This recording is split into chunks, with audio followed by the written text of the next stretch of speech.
Il est docteur en médecine, entrepreneur, conférencier, artiste, écrivain, industriel. Ce soir, dans ce direct live exclusif, il vous livre les secrets de son parcours.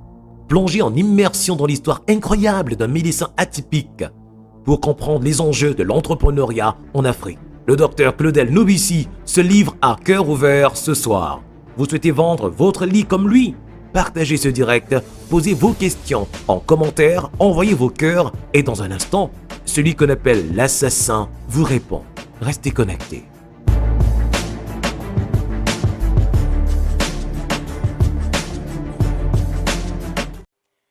Bienvenue dans ce direct live sur ma page officielle.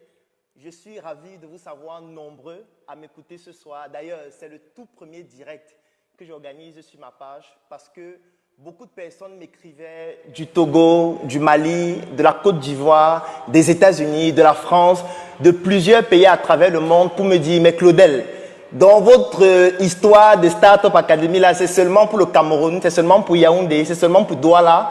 Quand est-ce que tu vas organiser un événement en ligne afin que nous puissions t'écouter et que ce ne soit pas juste des vidéos déjà enregistrées que nous écoutons afin de pouvoir interagir avec toi ?» Donc, je suis très ravi de vous savoir nombreux à m'écouter aujourd'hui. La thématique sur laquelle je vais vous entretenir, c'est une thématique qui est extrêmement stratégique. Parce que le thème que j'ai choisi et qui découle d'ailleurs de toutes vos suggestions, parce qu'il y a de cela 3 jours, je vous demandais quel est le thème que vous souhaitiez que je puisse aborder durant ce direct. Et en majorité, j'ai pu réunir la plupart des thèmes qui revenaient et j'ai résumé ça en un seul thème qui est celui de savoir quels sont les enjeux de l'entrepreneuriat pour l'Afrique.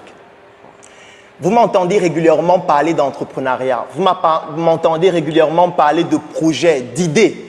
Aujourd'hui, je vais présenter de façon beaucoup plus systémique les enjeux de l'entrepreneuriat pour l'Afrique parce que nous n'allons pas parler d'un seul pays. Comme j'aime toujours le dire, le Cameroun, c'est notre quartier parce que notre réel pays est véritable, c'est l'Afrique.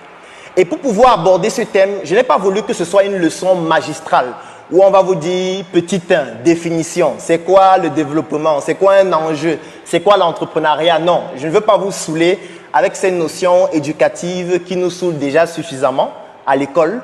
Aujourd'hui, j'ai voulu prendre un cas pratique, j'ai voulu prendre un parcours, j'ai voulu vous prendre l'exemple de quelqu'un qui a pu exercer dans certains domaines, afin que ça puisse vous inspirer.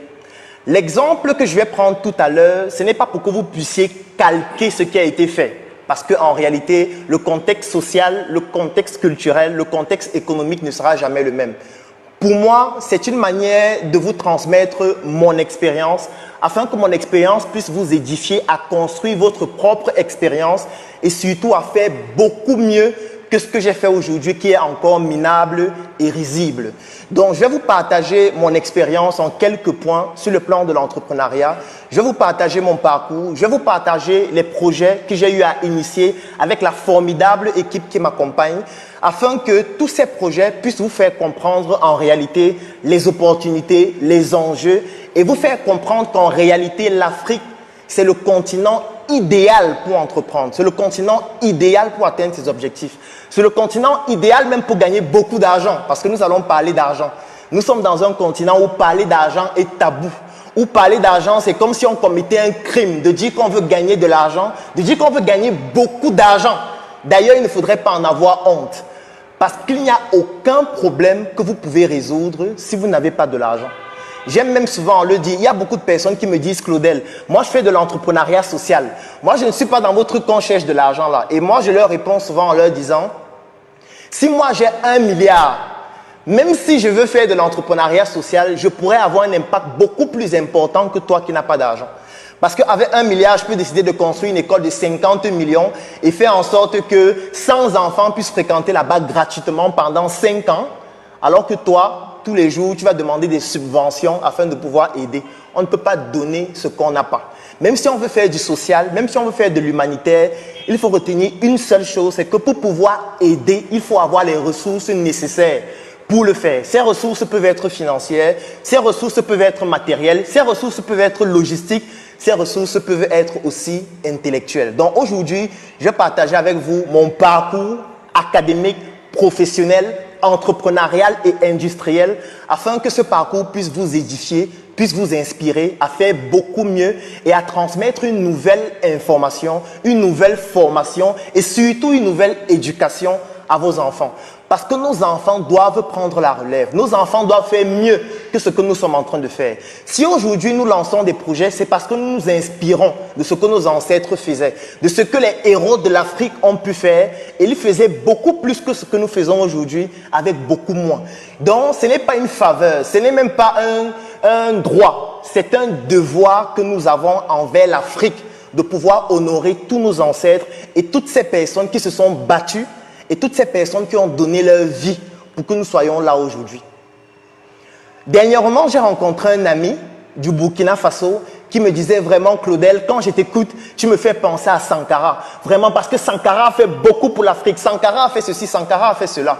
Et quand je discutais avec lui, puisque nous étions en train de discuter en direct live, c'était en vidéoconférence, je lui ai posé la question, le vêtement que tu as sur toi, tu l'as acheté où? La chaussure que tu portes actuellement, tu l'as acheté où? Parce que c'est bien de dire que Sankara a fait beaucoup pour l'Afrique. C'est bien de dire que Sankara a révolutionné les mentalités, oui. Mais si tu le dis aujourd'hui en portant un vêtement chinois, en portant une chaussure qui vient de Thaïlande, en mangeant du riz qui vient de la Thaïlande ou qui vient de l'Asie, ça veut dire qu'en fait, tu es juste en train de bavader, de papillonner, de gesticuler. Mais tu n'es pas en train de poser les actions que Sankara menait il y a de cela 30 ans, 40 ans. Parce que lui, à cette époque-là, avec moins, il faisait beaucoup plus que ce que nous faisons aujourd'hui. Donc, il est important de comprendre que le meilleur moyen de montrer l'exemple, c'est en pratiquant l'exemple qu'on souhaite prêcher aux autres. Il ne s'agit pas de rester dans sa chambre, sur Internet, sur Facebook et bavarder, de donner des conseils. Non, moi je ne donne pas des conseils. D'ailleurs, je refuse qu'on m'appelle coach. Parce que parfois je vois les gens me dire, coach, vraiment tu me motives au quotidien. Non, je ne suis pas un coach. Je ne suis pas un motivateur parce que la situation de l'Afrique est suffisamment grave pour que nous soyons motivés au quotidien. Donc, si vous voulez regarder les vidéos de motivation pour être motivé, en fait, ça signifie que vous n'êtes pas conscient de la réalité dans laquelle le Cameroun est, le Burkina Faso est, le Togo est, la Côte d'Ivoire est, tous ces quartiers et globalement l'Afrique est. Parce que votre motivation doit découler de la situation tragique dans laquelle nous sommes. Que ce soit sur le plan sanitaire, sur le plan culturel, sur le plan entrepreneurial, sur le plan économique et même sur le plan de la spiritualité. Donc aujourd'hui, je vous partage mon expérience. Aujourd'hui, je vous raconte tous mes échecs parce que pour une fois, je vais vous parler de mes échecs parce que ce qui est important, c'est que vous puissiez savoir ce par quoi les autres sont passés et les échecs des autres. Ça ne sert à rien que je vienne vous dire, on a réalisé ça, c'est bien. Mais encore, c'est tellement médiocre et risible par rapport à ce qu'on est réellement capable de faire. Mes échecs vont vous inspirer à ne pas commettre les mêmes erreurs que moi, afin que vous puissiez aller beaucoup plus loin, afin que vous puissiez réaliser beaucoup plus de choses que moi, et surtout que vous puissiez transmettre à vos enfants l'idée selon laquelle vous vous êtes battus pour que l'Afrique puisse sortir de la situation dans laquelle nous sommes aujourd'hui. Je suis Claudel Numbissier, l'assassin de l'obésité et de l'inconsistance intellectuelle. Vous allez comprendre pourquoi j'aime adopter ce pseudonyme d'assassin à la fin de ce direct. J'ai grandi dans un quartier de la capitale du Cameroun qui s'appelle Yaoundé. Ce quartier s'appelle Komkana. Et là, je fais un coucou à tous ceux qui suivent ce direct, qui ont grandi à Komkana ou qui grandissent à Komkana ou qui résident dans ce quartier de la capitale qui est réputé comme étant un quartier difficile. Donc, j'ai grandi dans ce quartier avec mes parents et avec mes frères et sœurs. J'ai eu l'opportunité ou plutôt la chance de pouvoir vivre dans une maison avec mes parents. Et ça me permet de faire un coucou à ma mère qui nous a laissés il y a de cela quelques mois. Je suis sûr qu'elle est en train de regarder ce direct de l'au-delà. Je te fais un coucou maman et merci beaucoup pour tout ce que tu as fait pour moi, pour nous et pour toutes les personnes que tu as eu encadrées dans ta maison et dans notre maison. Et j'ai donc grandi dans ce quartier où il est beaucoup plus facile de devenir un bandit, de devenir un agresseur lorsqu'on grandit dans ce quartier. Parce que c'est un quartier réputé comme étant un quartier difficile où il y a une sorte d'incubateur de la violence, d'incubateur de tout ce qui est néfaste pour la société, notamment sur le plan social et sur le plan économique. Donc, ça a été très difficile pour moi de vivre dans ce quartier. Ça ne signifie pas que j'ai eu des parents pauvres ou alors que j'ai eu des parents riches. Je ne veux pas me mettre dans ce cliché selon lequel je marchais 50 km pour aller à l'école chaque matin. Je devais remplir 2 fûts d'eau. Non, je n'ai pas vécu comme ça. Je ne veux pas me présenter comme tel. Mes parents n'étaient pas pauvres, mes parents n'étaient pas riches. Mais je pense que j'ai bénéficié du minimum. Peut-être c'est une prédisposition qui m'a permis de réaliser un certain nombre de choses. Je ne sais pas. Je n'ai pas choisi d'avoir mes parents. Je n'ai pas choisi de grandir dans ce contexte-là. Je garde juste toutes les expériences dont j'ai bénéficié tout au long de mon parcours. Donc, je suis très content d'avoir grandi dans ce quartier qui a été très difficile sur le plan émotionnel. Parce que lorsqu'on grandit dans un quartier pareil, où les grands frères passent la journée à fumer, ou passent la journée à charger leurs muscles, ce qui a même fait en sorte qu'on crée des comités d'autodéfense. Parce qu'on leur disait, grand frère, puisque tu as les muscles tous les jours et que ça ne te sert à rien, puisque tu ne travailles pas, tous les jours tu joues au football, tu veux devenir Samuel Eto'o, en fait, tu peux nous aider à réduire la criminalité dans le quartier. Donc, j'ai grandi dans ce quartier-là. J'ai fait mes études primaires à l'école publique de Tinga. Ensuite, je suis allé au lycée de Tinga, où j'ai fait le secondaire jusqu'en classe de 3e. Mais le déclic s'est produit en 3e. Pourquoi? Parce que j'adorais les jeux vidéo. J'aimais tellement les jeux vidéo que je passais toute ma vie dans les salles de jeux et je prenais de l'argent à la maison, je prenais l'argent de mes beignets pour aller jouer aux jeux vidéo. D'ailleurs, j'étais très compétent en ce qui concerne les jeux vidéo. Je passais mon temps à faire des concours de jeux vidéo, des compétitions. Et mon père a compris que l'enfant, c'est les jeux vidéo là, je sens qu'à un moment donné, tu ne vas plus faire l'école parce que tu veux jouer aux jeux vidéo. Donc mon père, sur la recommandation d'un de mes cousins qui s'appelle Hervé, que je fais un coucou ici aussi en passant, mon cousin vient lui recommander que vraiment le père, il y a une bonne école là que je connais pour ton enfant. Surtout comme il est déjà turbulent là, il sort tout le temps, il joue aux jeux vidéo là. L'école là, c'est à Ebolova et c'est l'internat. Donc si tu mets l'enfant là-bas, moi je peux te rassurer qu'on va le récupérer. C'est ainsi qu'en 3e, je m'en vais à l'internat du lycée classique et moderne d'Ebolova. Je fais un coucou à toutes les personnes qui étaient au Liklamo d'Ebolova parce que j'ai fait l'internat là-bas, de la 3e jusqu'en terminale. Et quand j'arrive dans le Liklamo, l'univers était tellement tragique que je me disais vraiment, j'ai envie de passer le moins de temps possible ici. Donc je vais essayer d'étudier pour ne pas échouer parce que si je reprends une année, ça va faire en sorte que le supplice sera encore beaucoup plus important. Donc, j'étudiais et il y a une discipline qui m'intéressait particulièrement lorsque j'étais à l'internat. Cette discipline, ce sont les mathématiques. S'il y avait 30 matières à étudier et qu'il fallait par exemple 10 heures de temps pour étudier ces 30 matières, en fait, je faisais 9 heures de temps pour étudier les mathématiques et 1 heure pour toutes les autres matières. Parce que pour moi, les mathématiques, c'était la discipline la plus importante. C'est la raison pour laquelle, que ce soit de la 3e jusqu'en terminale, j'ai toujours été le meilleur en mathématiques. J'ai d'ailleurs fait plusieurs concours internationaux de mathématiques parce que j'ai eu à faire la C. Et lorsque je finis d'avoir mon bac C, j'ai réussi un concours pour aller continuer mes études à Clermont-Ferrand, c'est en France, pour aller continuer mes études en mathématiques parce que mon rêve, c'était de devenir astronaute. Et c'est là où mes parents me disent, mon frère, tu dis que tu veux devenir astronaute. Astronaute, c'est quoi? C'est ici que ça se joue. Surtout que nous, on veut un médecin dans la famille. Et d'ailleurs, tu es même d'abord trop jeune pour aller à l'étranger directement maintenant. Tu vas continuer tes études ici. C'est comme ça que mon premier rêve a été brisé et j'ai donc traversé la première étape du parcours incontournable de tout entrepreneur, c'est-à-dire la frustration. Si vous observez bien, la plupart des entrepreneurs qui réalisent des choses importantes et grandioses, ce sont des personnes qui ont vécu plusieurs frustrations.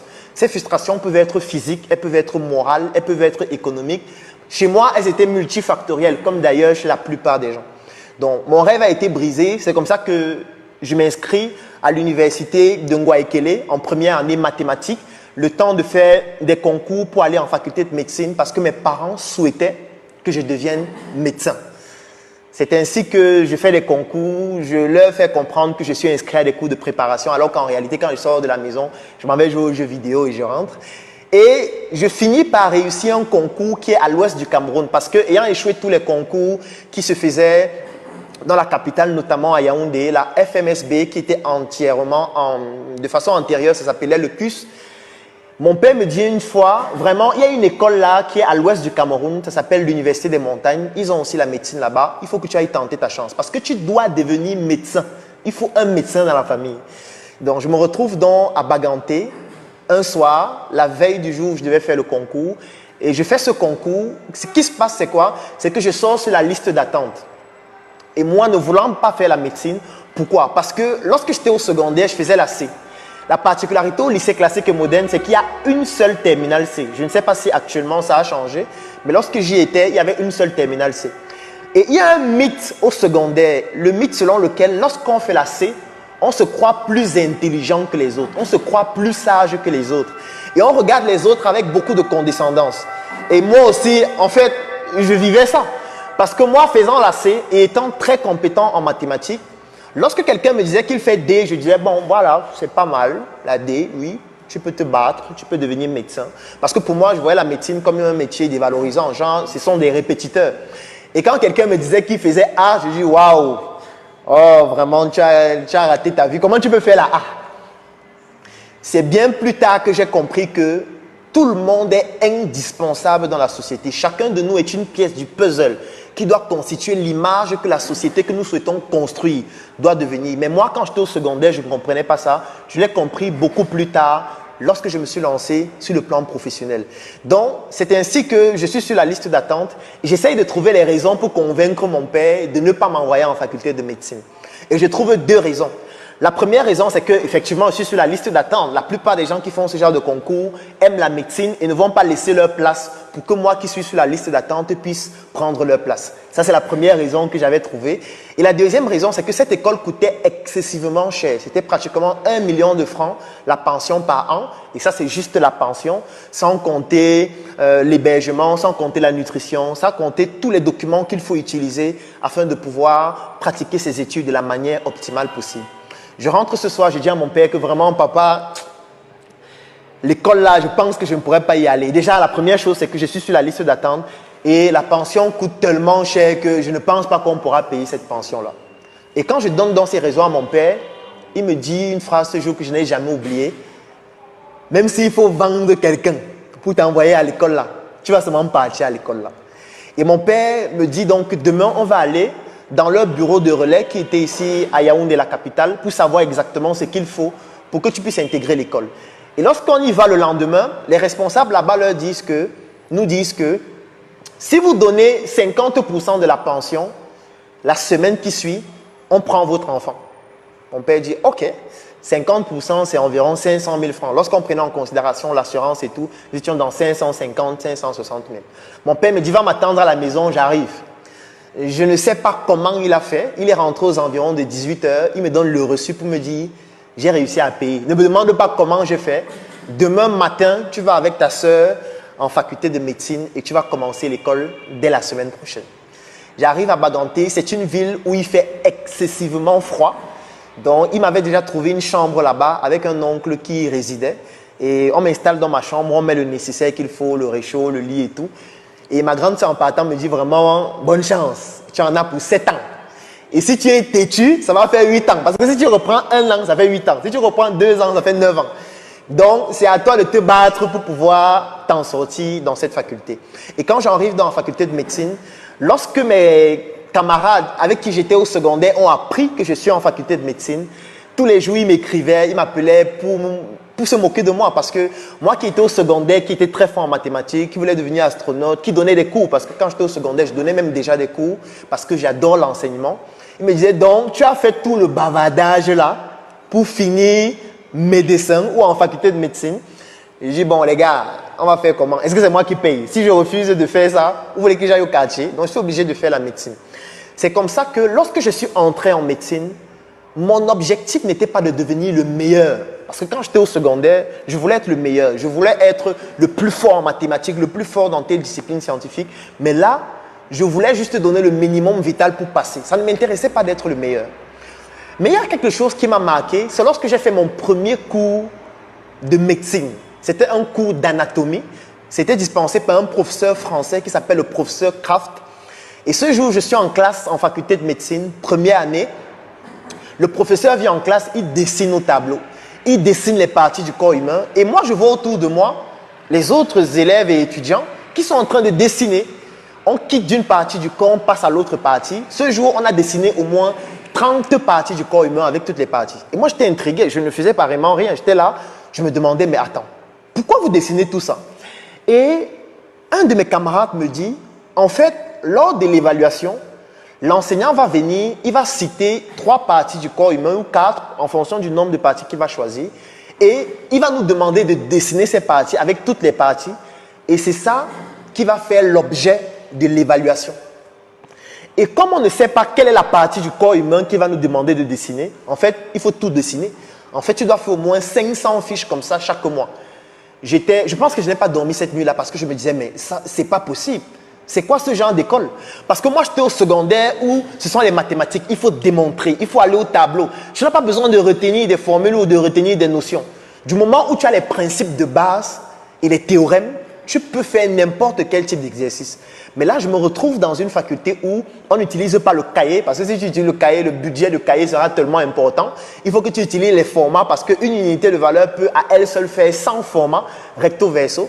C'est la raison pour laquelle vous allez vous rendre compte que les médecins écrivent très mal. Moi, j'ai dû résister à ça pour ne pas mal écrire, parce que j'ai des collègues qui écrivent et eux-mêmes ne sont même pas capables d'interpréter leur propre ordonnance. Et en fait, cela est dû, du moins l'une des raisons, c'est le fait que on écrit tellement que si tu n'écris pas très vite, en fait, tu ne peux pas suivre le rythme. Tu seras toujours en retard dans tes cours. Et ce qui se passe, c'est quoi? C'est que lorsqu'on passe tout le temps à écrire très vite, on commence à tirer sur les mots, on commence à tirer sur les lettres et au final, on commence à écrire de manière totalement illisible. Moi, je résistais à ça. Parfois, j'enregistrais mes cours en audio pour aller écouter à la maison parce que je ne voulais pas écrire de cette façon-là.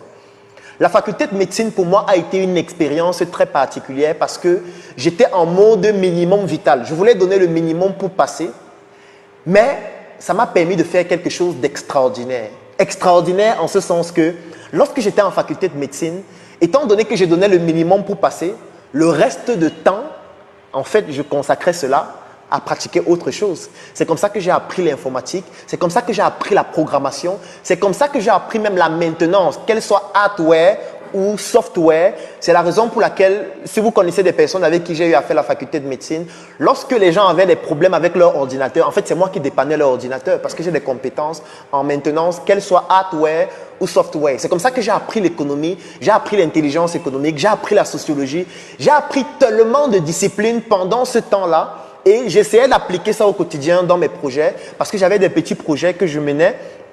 Et mes collègues me disaient toujours, mon frère, toi tu fais même quoi en faculté de médecine?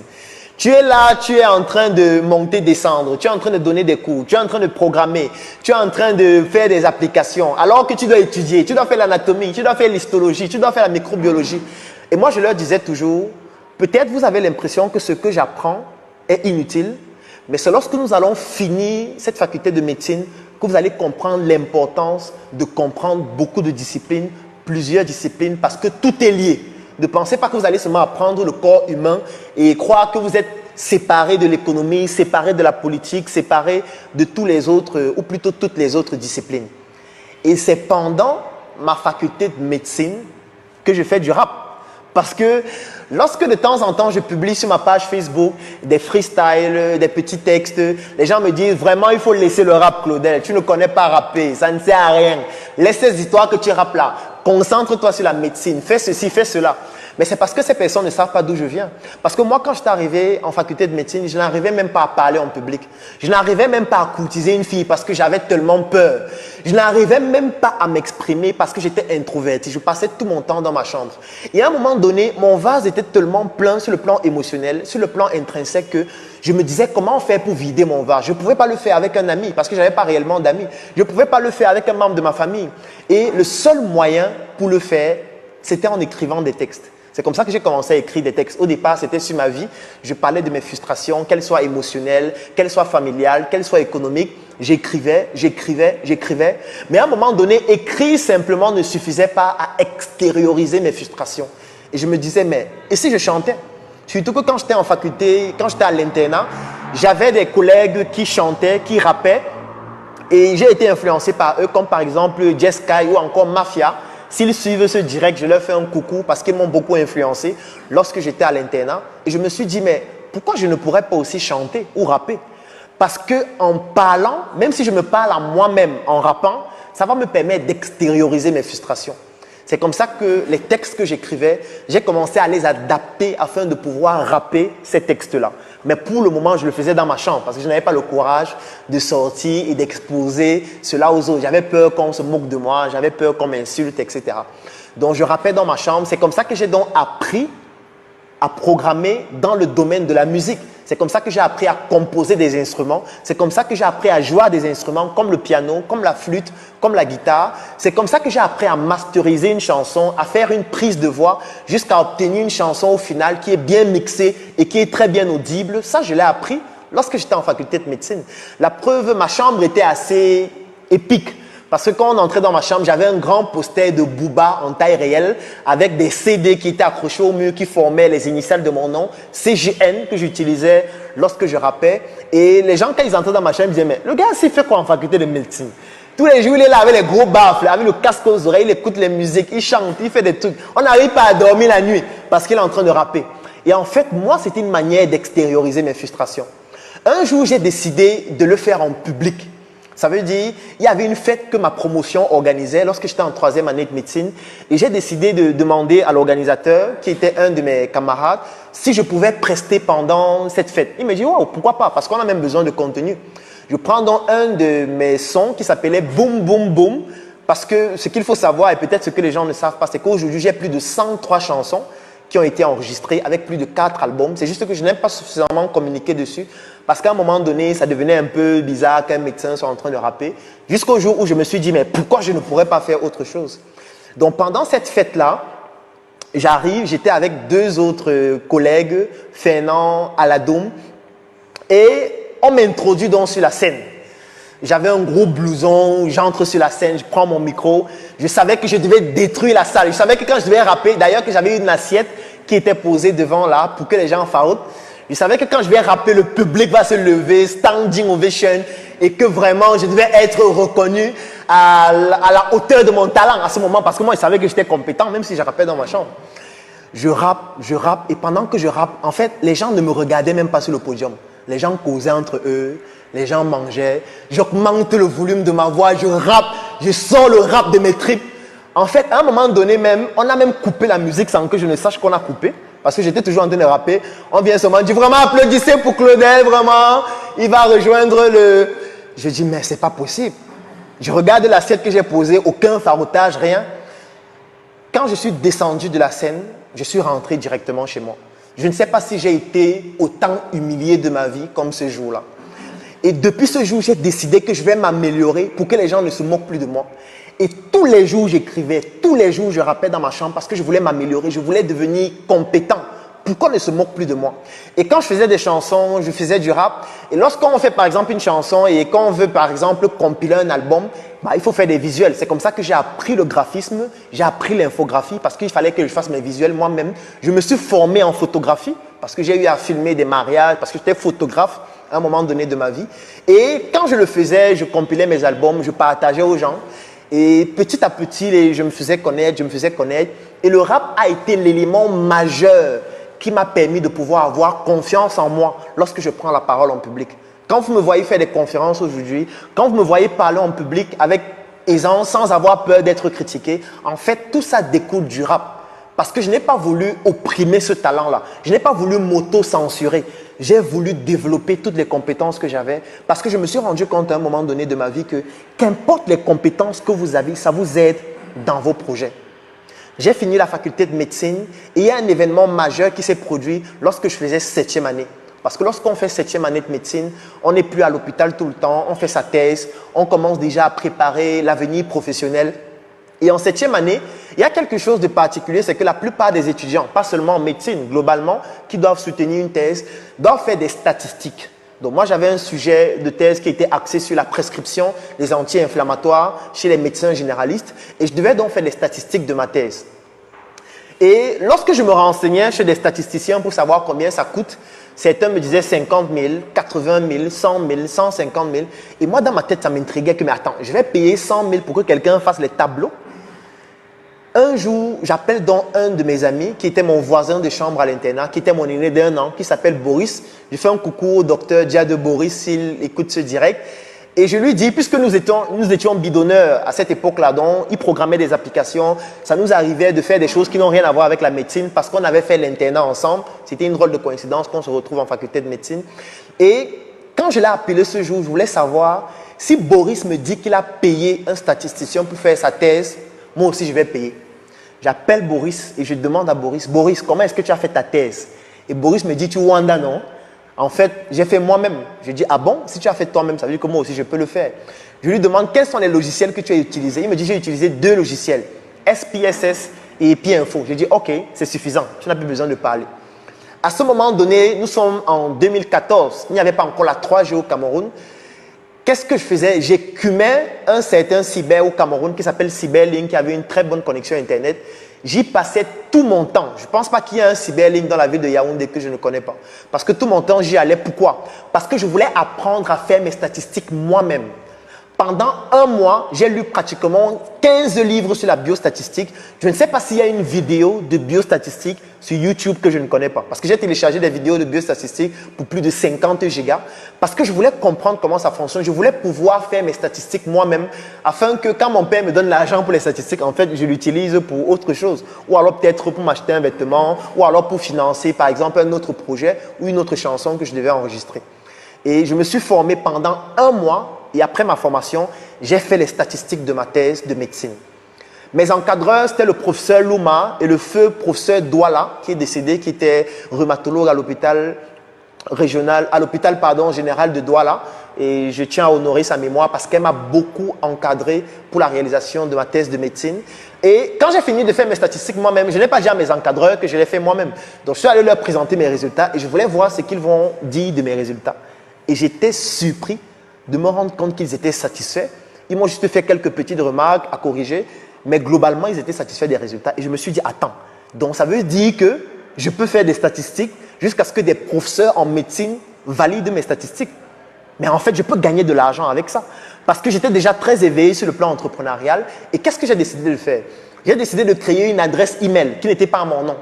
Et quand je rencontrais un de mes collègues qui était aussi en 7e année, je lui disais, est-ce que tu as déjà fait les statistiques de ta thèse? Lorsqu'il me disait qu'il n'a pas encore fait, je lui demande, est-ce que tu as déjà trouvé un statisticien? Il me dit, par exemple, oui. Je lui demande, il t'a demandé combien? Il me dit, bon, il m'a demandé 50 000 ou 80 000. Je lui dis que moi, j'ai trouvé un statisticien, il est excellent.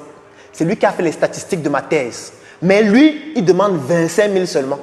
Tu lui donnes 10 000, tu envoies ton travail par mail, et quand il te livre le travail, tu finis les 15 000 qui restent. Il me dit, ah bon?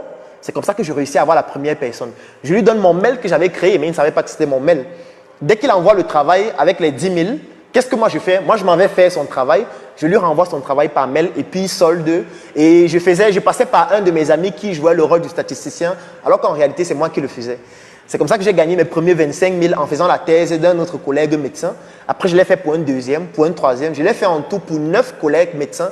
Et après, je me suis dit, mais attends, je pourrais même créer une start-up dans ce domaine d'activité. C'est-à-dire que si on évalue le nombre d'étudiants qu'il y a au Cameroun, c'est environ 500 000 étudiants. Si sur ces 500 000 étudiants, il y a seulement 10% qui font des thèses par an, 10% de 500 000, ça fait 50 000 étudiants. Donc, si je crée une plateforme en ligne où je prends des statisticiens, même si ce sont des étudiants que je vais former en leur mettant un cahier de charge du type de statistiques qu'il faut faire et que les étudiants envoient juste leurs travaux en ligne et qu'on fait les statistiques à un coût très bas, très compétitif par rapport à ce que les statisticiens font de manière individuelle et qu'on associe même à ça des coûts de prise de parole en public, la confection de leur PowerPoint pour leur soutenance, en fait, on pourrait gagner beaucoup d'argent. Bon, c'est vrai qu'après, j'ai abandonné ce projet parce qu'il fallait me lancer sur le plan professionnel, il fallait me lancer dans la médecine. Et il y a une autre influence qui a été la mienne, c'est avec un de mes collègues, toujours médecin aujourd'hui, le docteur William Bandio, qui est actuellement en cours de spécialisation en Côte d'Ivoire. Un jour, il me fait comprendre que, mais Claudel, on pourrait faire des consultations à domicile. Qu'est-ce que tu en penses? Je lui dis, bon, c'est pas mal comme idée. Surtout que j'avais des connaissances assez pointues sur le digital à cette époque-là. Nous sommes en 2014. Et je voyais déjà directement comment, avec le digital, on pouvait proposer nos prestations médicales, surtout qu'à ce moment donné, ça n'existait presque pas, afin de pouvoir se lancer dans ce secteur d'activité. Sauf que quelques temps après, lui n'a pas voulu continuer dans le projet pour plusieurs raisons, parce qu'il estimait qu'il faut beaucoup d'argent pour le projet. Il avait déjà trouvé un emploi. Et moi, à un moment donné, on s'est brouillé, parce que moi, je lui ai dit vraiment, on peut commencer avec très peu. Et puis, le déclic encore plus important, c'est que quand j'ai fini de soutenir ma thèse de médecine, je voulais avoir le Saint Graal, comme la plupart des personnes qui viennent de finir leurs études. C'est-à-dire, je voulais travailler dans la fonction publique. Sauf que, étant donné que j'avais fait une faculté privée, je ne pouvais pas être directement intégré. Je devais passer par le concours de la fonction publique. Et ce concours, cette année-là, prenait 50 personnes. J'ai fait le concours et je n'ai pas eu le concours. Et je me rappelle ce soir, j'étais de garde dans une clinique dans la capitale du Cameroun, Yaoundé. Et ce soir, j'étais dans le groupe WhatsApp des membres de ma promotion. Lorsqu'on publie les résultats, j'étais de garde, il était aux environs de 21h. Quand je vois les résultats, je ne vois pas mon nom, je dis waouh. Maintenant, je n'ai donc pas le Saint Graal. Comment je fais? Dans cette clinique, si les conditions ne sont pas optimales pour moi, qu'est-ce que je vais faire de mon avenir? Et je pense donc à ce projet de consultation à domicile que, mais attends, il faut que je me lance. Parce que si je me lance, je vais donc faire comment? Je décide donc ce même soir de créer la page Facebook SOS Médecins Cameroun. C'est ainsi que naît donc le premier projet que j'ai initié, SOS Médecins Cameroun. Là, nous sommes en 2015, plus précisément au mois de mars. Je commence donc à faire des petites publications, j'achète le matériel, j'achète un sac, je floque SOS Médecins Cameroun, j'achète une blouse, je floque, je fais une carte avec ma photo et je commence à communiquer en ligne pour faire comprendre aux gens qu'en fait, si vous avez besoin d'un médecin à domicile, vous pouvez me contacter et je viens.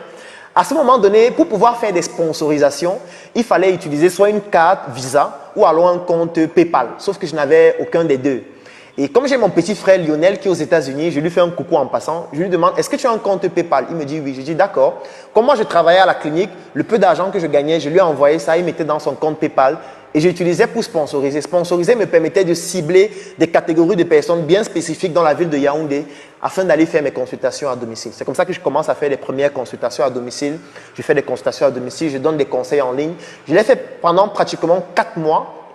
Et c'est ainsi que naît le premier projet SOS Médecins Cameroun, mais ça devenait époustouflant. Parce qu'il y a des jours où je recevais 80 coups de fil. Je recevais tellement de coups de fil qu'à un moment donné, je ne décrochais même plus. Et ça m'a même laissé une séquelle.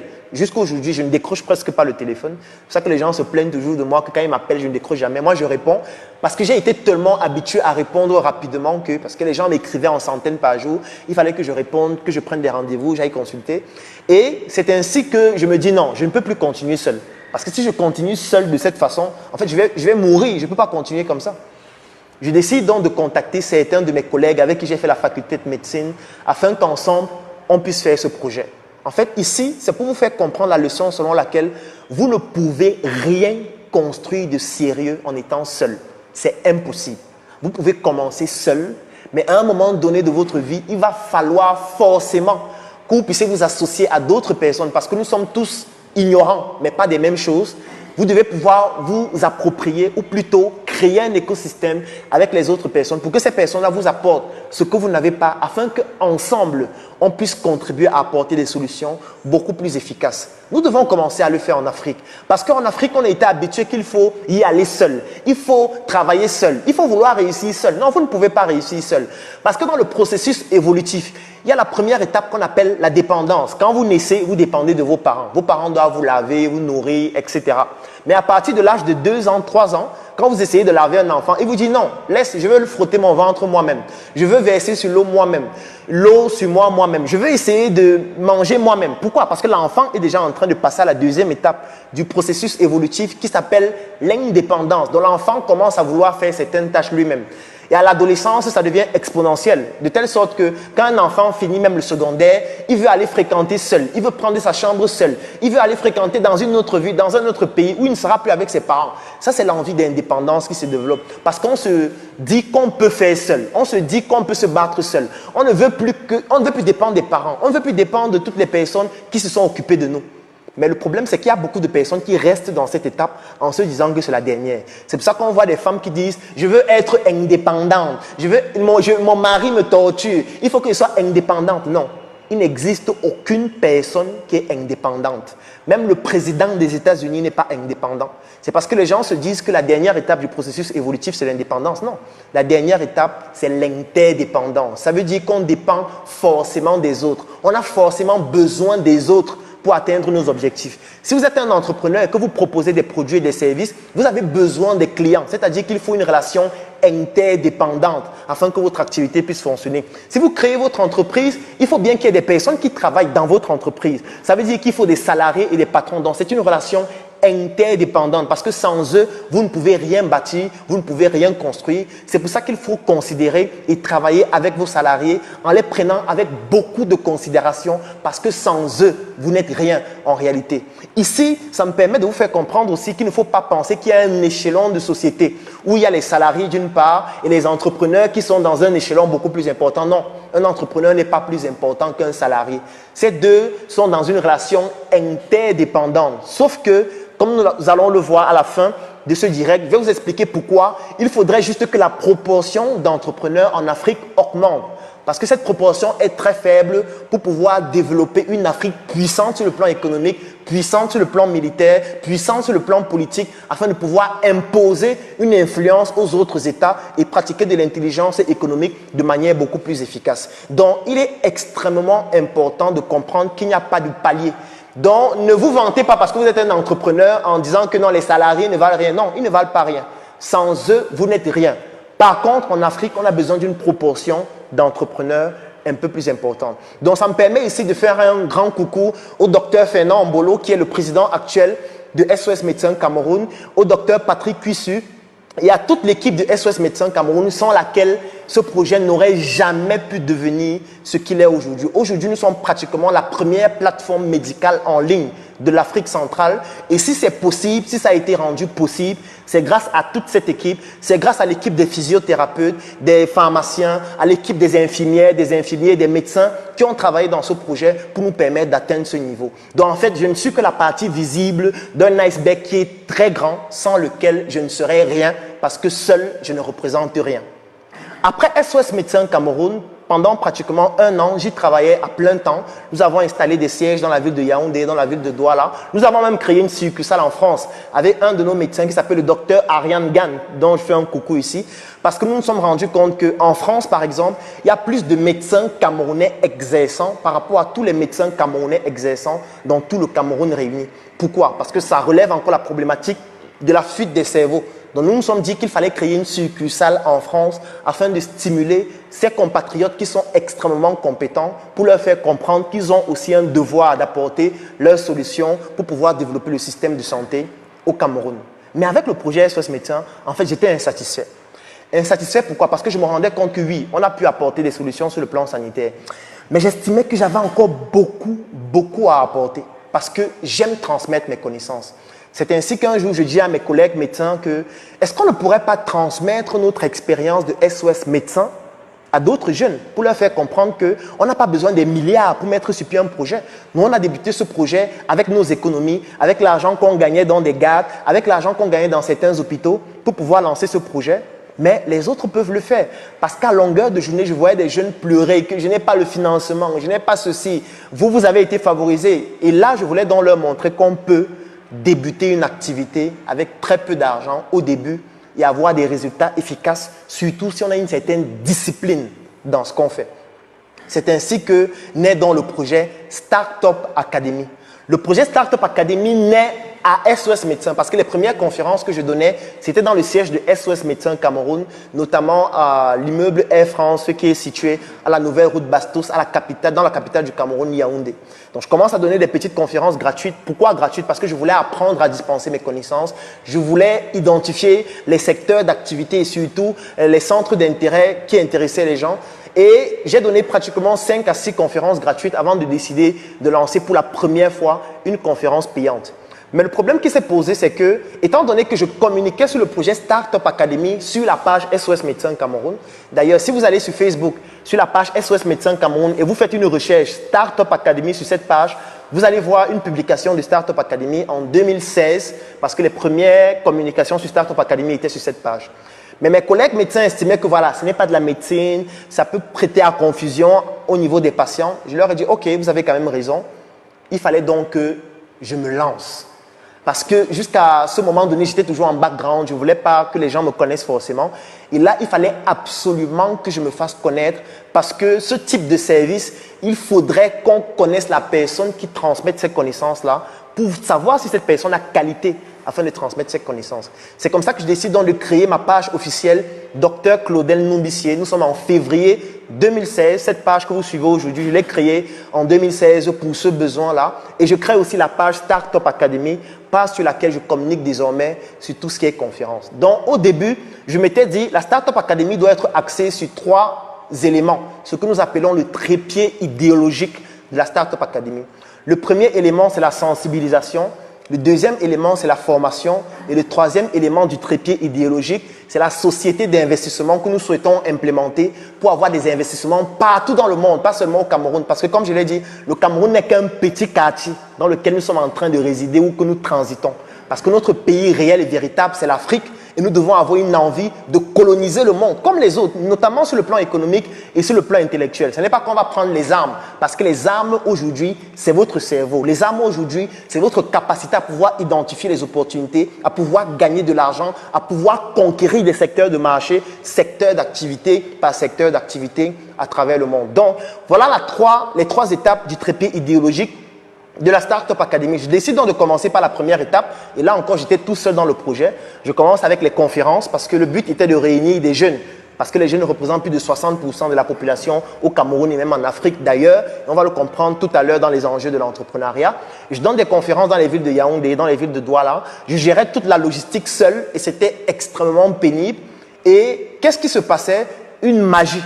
Parce que lorsqu'on donne une conférence, on rencontre des personnes avec qui on a des mêmes centres d'intérêt. Et c'est ainsi que j'ai commencé à rencontrer les membres de mon équipe, comme Ulrich Nguegan, à qui je fais un gros coucou ici, le stratège, le fondateur de UN Media, comme Jesse Bitcheki, comme Cédric Ndjakou, avec qui j'ai fait l'internat. Je lui fais un grand coucou ici aussi. Et tous les autres membres fondateurs de la Startup Academy, comme Douglas comme Stella Nguenan, ainsi de suite. Et je décide donc de faire ces conférences-là. Au début, j'étais seul. Ensuite, ils me rejoignent dans l'aventure. On commence à le faire ensemble. Et on décide de prendre un premier siège. Là, nous sommes en 2017, notamment au mois d'avril 2017. On ouvre notre premier siège dans la ville de Douala parce qu'il fallait qu'on passe à la deuxième étape du trépied idéologique. Parce que quand on a fini de sensibiliser les gens, c'est-à-dire la première étape, il faut maintenant leur donner des aptitudes pratiques pour qu'ils puissent se lancer de manière opérationnelle. Et là, il fallait entrer dans la deuxième étape. Et pour ça, il fallait qu'on puisse avoir un siège. On a ouvert notre premier siège avec nos propres fonds, mais à un moment donné, ça devenait tellement pénible, tellement difficile, la dépression au quotidien, parce que gérer les charges, le loyer, les assistantes qu'il fallait payer, etc., surtout qu'on avait changé de business model, ça devenait très compliqué. Et c'est à ce moment donné que, étant abandonné par ma famille d'une certaine façon, parce qu'eux, ils n'étaient pas d'accord avec mes projets, et ça c'est la deuxième étape incontournable du parcours de tout entrepreneur. Après la frustration, c'est le conflit, parce que vous allez entrer en conflit avec vos proches, en conflit avec votre partenaire, en conflit avec votre cercle d'influence, parce qu'ils ne comprennent pas exactement ce que vous voulez faire. C'est ça qui m'a même d'ailleurs poussé à quitter la maison, parce qu'un jour mes parents sont sortis, j'ai quitté la maison parce que j'en avais marre qu'ils veulent toujours projeter sur moi leurs rêves alors que moi j'avais mes propres rêves. Et quand on quitte du conflit, on tombe dans la troisième étape du parcours incontournable de tout entrepreneur, c'est-à-dire l'isolement. Donc moi j'étais isolé, je cherchais le financement mais je ne savais pas comment faire, je ne savais pas où trouver cet argent. Je n'avais pas de garanties qui me permettaient d'aller dans une institution financière, avoir de l'argent. Et à ce moment donné, on parlait de levée de fonds, on parlait de financement participatif et de crowdfunding. Je décide donc pendant 2 semaines de me mettre à fond pour apprendre ce que c'est. Et dès que j'ai fini d'apprendre ce que c'est, j'ai décidé d'utiliser la base de données des personnes qui avaient déjà assisté à mes conférences. Et j'en avais déjà donné à des personnes pour plus de 2000 personnes qui avaient assisté à mes conférences. Et l'avantage que j'avais, c'est que je conservais les bases de données. Et j'ai commencé à communiquer avec ces personnes pour leur faire comprendre que, voilà, nous souhaitons passer à la deuxième étape du trépied idéologique de la Startup Academy, c'est-à-dire la formation. Mais il nous manque de l'argent parce qu'il faut qu'on ait un siège plus grand, il faut qu'on ouvre aussi à Yaoundé, il faut qu'on ait beaucoup plus de dispositifs afin de pouvoir le faire. C'est ainsi qu'avec cette base de données, en pratiquement 1 mois, nous avons pu lever plus de 20 millions de francs CFA, ce qui nous a permis de pouvoir ouvrir nos sièges dans la ville de Yaoundé, dans la ville de Douala et développer dans cette deuxième phase de manière beaucoup plus importante. Là, nous sommes en fin 2017. Alors, nous l'avons fait aujourd'hui, par exemple, je suis en train de vous faire ce direct du siège de Startup Academy à Yaoundé où nous dispensons en général nos conférences et nos formations. Nous avons aussi un siège dans la ville de Douala et nous avons pour objectif d'avoir un siège dans toutes les villes importantes des pays importants de l'Afrique. Comme nous aurons une tournée africaine en novembre de cette année, nous allons faire le tour de plusieurs pays africains. Et chaque fois que nous allons aller dans un pays, en quittant ce pays, nous allons installer un siège et une représentation de Startup Academy dans ce pays-là. Parce que notre vision est continentale et nos ambitions sont mondiales parce que nous souhaitons donc passer à la troisième étape du trépied idéologique de la Startup Academy, c'est-à-dire l'investissement ou plutôt une société d'investissement qui doit pouvoir avoir des investissements partout dans le monde. C'est ainsi qu'en 2018, nous décidons de commencer la troisième étape du trépied idéologique de la Startup Academy. Alors, ça a donné lieu à plusieurs projets et vous allez vous rendre compte que la particularité de ces projets, c'est que il s'agit exclusivement des projets industriels. Pourquoi industriels? Parce qu'aujourd'hui, nous sommes frappés par la crise sanitaire, nous sommes frappés par le Covid. Au Cameroun, par exemple, il y a eu un gros problème dans un secteur d'activité, notamment les producteurs de tomates qui retrouvaient leur stock se périmer. Pourquoi? Parce que eux, quand ils produisaient, ils exportaient. Sauf que quand il y a le Covid, on ferme les frontières. Vous ne pouvez plus exporter votre produit, étant donné qu'on n'a pas beaucoup travaillé dans la production locale, dans la transformation, ou plutôt beaucoup plus facilement dans l'industrialisation de notre production. On reste bloqué. C'est la raison pour laquelle, étant donné qu'à la Startup Academy, nous avons une fibre que nous suivons, qui est basée sur le patriotisme économique, nous nous sommes dit, tous nos projets seront exclusivement industriels. C'est la raison pour laquelle le premier projet que nous avons implémenté s'appelle Startup Color. Startup Color, c'est une industrie que nous avons implémentée au Cameroun. Notre industrie est située dans la ville de Yaoundé notamment. Et nous fabriquons des produits assez innovants, comme par exemple de la peinture. Par exemple, dans ce siège de Startup Academy, la peinture qui est au mur a été fabriquée par nos équipes de Startup Color. Nous fabriquons des produits comme de la craie parce que nous trouvions qu'il était inadmissible que dans un pays comme le Cameroun, 90% de la craie utilisée à l'école en 2020 soit une craie importée, mais c'est une aberration. On veut nous faire comprendre que les Africains ne savent pas fabriquer la craie et que nous devons toujours importer la craie. Là, je ne parle pas de l'arme nucléaire, je parle de la craie. Donc, nous avons trouvé que c'est une aberration et nous avons décidé de nous lancer dans ce secteur d'activité en créant cette usine où très bientôt, nous allons commencer à fabriquer des encres pour des stylos à billes afin de mettre sur pied des stylos, des marqueurs, des ardoises, des feutres et tous ces autres produits-là qui entrent donc dans ce secteur d'activité de ce projet qui s'appelle Startup Color. Le deuxième projet de cette troisième phase de notre trépied idéologique, c'est-à-dire la société d'investissement que nous avons décidé de lancer, c'est Startup Cosmétique. Alors, peut-être je n'ai pas expliqué pourquoi la troisième étape était importante. Parce qu'il y a beaucoup de personnes qui disent que vraiment les Claudel là, ce sont les charlatans. Vraiment, ils ont déjà fait quoi? Ils ont déjà réalisé quoi? Ils disent qu'ils forment les gens. C'est la raison pour laquelle nous nous sommes dit, ok, il faudrait que nous-mêmes, on puisse montrer l'exemple en mettant sur pied nos propres projets industriels que vous pouvez venir voir. Et que si vous êtes intéressé par les usines que je suis en train de vous citer, vous pouvez venir visiter nos usines, consulter nos produits, acheter nos produits. Et d'ailleurs, la rentrée prochaine, c'est très bientôt. Donc, pour tous ceux qui ont un établissement, pour tous ceux qui sont dans une école, pour tous les élèves, pour tous les parents, pour tous les enseignants, si vous souhaitez soutenir le patriotisme économique, soutenir une jeunesse qui a compris qu'on ne veut pas pleurer, on ne veut pas passer notre temps à critiquer, mais apporter des solutions pertinentes, tout ce que vous avez à faire, c'est de commander la craie Startup Color en contactant les numéros qui s'affichent juste en dessous de cette vidéo. Le deuxième projet industriel que nous avons décidé d'implémenter, c'est le projet Startup Cosmétique. Alors, je vais donner quelques chiffres sur la cosmétique. Alors, la cosmétique, c'est 150 milliards de chiffres d'affaires par an dans un pays comme le Cameroun. Ces 150 milliards sont contrôlés à 75% par les étrangers, ce qui est une aberration. Attends, on veut nous faire comprendre que les Africains ne savent pas fabriquer le savon, que les Africains ne savent pas fabriquer l'huile. Donc, c'est l'huile qui nous dépasse pour que 75% de notre économie dans ce secteur d'activité soit contrôlée par les étrangers. Mais non, c'est une aberration. Donc, on a décidé de créer Startup Cosmétique parce que Startup Cosmétique, c'est une usine à travers laquelle non seulement nous formons des jeunes à fabriquer des produits cosmétiques. Aujourd'hui, nous avons déjà formé plus de 1000 jeunes qui ont plus de 40 nouvelles marques de produits cosmétiques sur le marché, en plus de notre propre marque. Et surtout, nous essayons de faire comprendre et de surtout démystifier ce secteur d'activité. Ça n'a rien d'extraordinaire de fabriquer des produits cosmétiques. D'ailleurs, pour ceux qui me suivent sur ma page, il y a une nouvelle marque de produits cosmétiques dont j'ai fait la communication sur ma page très récemment qui s'appelle Muisa. Et Muisa, c'est une marque de produits cosmétiques qui a été mise sur pied par ma grande sœur, tout simplement, qui s'appelle Michel. Je te fais un coucou, Michel, si tu regardes cette vidéo. Pourquoi? Parce que nous souhaitions aussi résoudre un certain problème. Parce que notre industrie au Cameroun, par exemple, est structurée de telle sorte que la production locale ne peut pas être compétitive parce qu'il y a certains segments de l'industrie qui ne sont pas développés, comme le segment du packaging. Si vous voulez fabriquer une huile au Cameroun, vous allez emballer votre produit comment? La plupart des fois, vous allez commander le packaging en Chine. Et avec le Covid, la plupart des importations ont été bloquées et beaucoup de producteurs locaux se sont trouvés paralysés parce que ne trouvant plus de contenants pour pouvoir emballer leurs produits. C'est valable pour la cosmétique et même pour plusieurs autres secteurs d'activité comme l'agroalimentaire. Donc avec elle, avec sa marque de produits cosmétiques, nous avons décidé d'innover dans le packaging. Parce que nous nous sommes dit, mais attends, nous avons du bois. Le bois que nous avons dans notre pays est pillé depuis plus de 400 ans. Et chaque fois que je parle pays, suivez que c'est l'Afrique, parce que le Cameroun n'est qu'un quartier. Bah, on pille notre bois depuis plus de 400 ans, mais le bois ne finit pas. Pourquoi on ne pourrait pas utiliser ce bois pour fabriquer des contenants avec une technologie que nous avons développée afin que le produit dans ce contenant-là ne puisse pas, par exemple, se périmer, ne puisse pas se gâter, ne puisse pas tacher. Parce que si vous prenez juste le bois et vous mettez un produit cosmétique, notamment liquide à l'intérieur, qu'est-ce qui va se passer? Le bois va commencer à changer de couleur, le produit même va commencer à couler.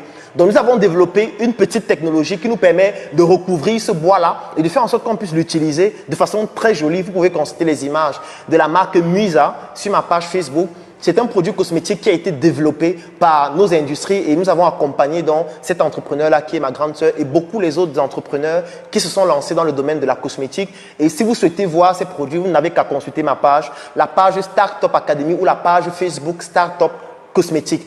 D'ailleurs, en novembre de cette année, nous avons une nouvelle formation pour ceux qui veulent créer leur marque de produits cosmétiques. Vous pouvez nous contacter via les numéros qui sont en dessous de cette vidéo afin de participer à cette formation et créer votre propre marque. Parce qu'il est inadmissible qu'on continue d'acheter l'huile que les étrangers nous vendent. En fait, les gens vont quitter de leur pays, venir dans nos pays, fabriquer le savon pour qu'on se lave avec. En fait, ça doit même être une honte pour vous de vous laver avec un savon importé.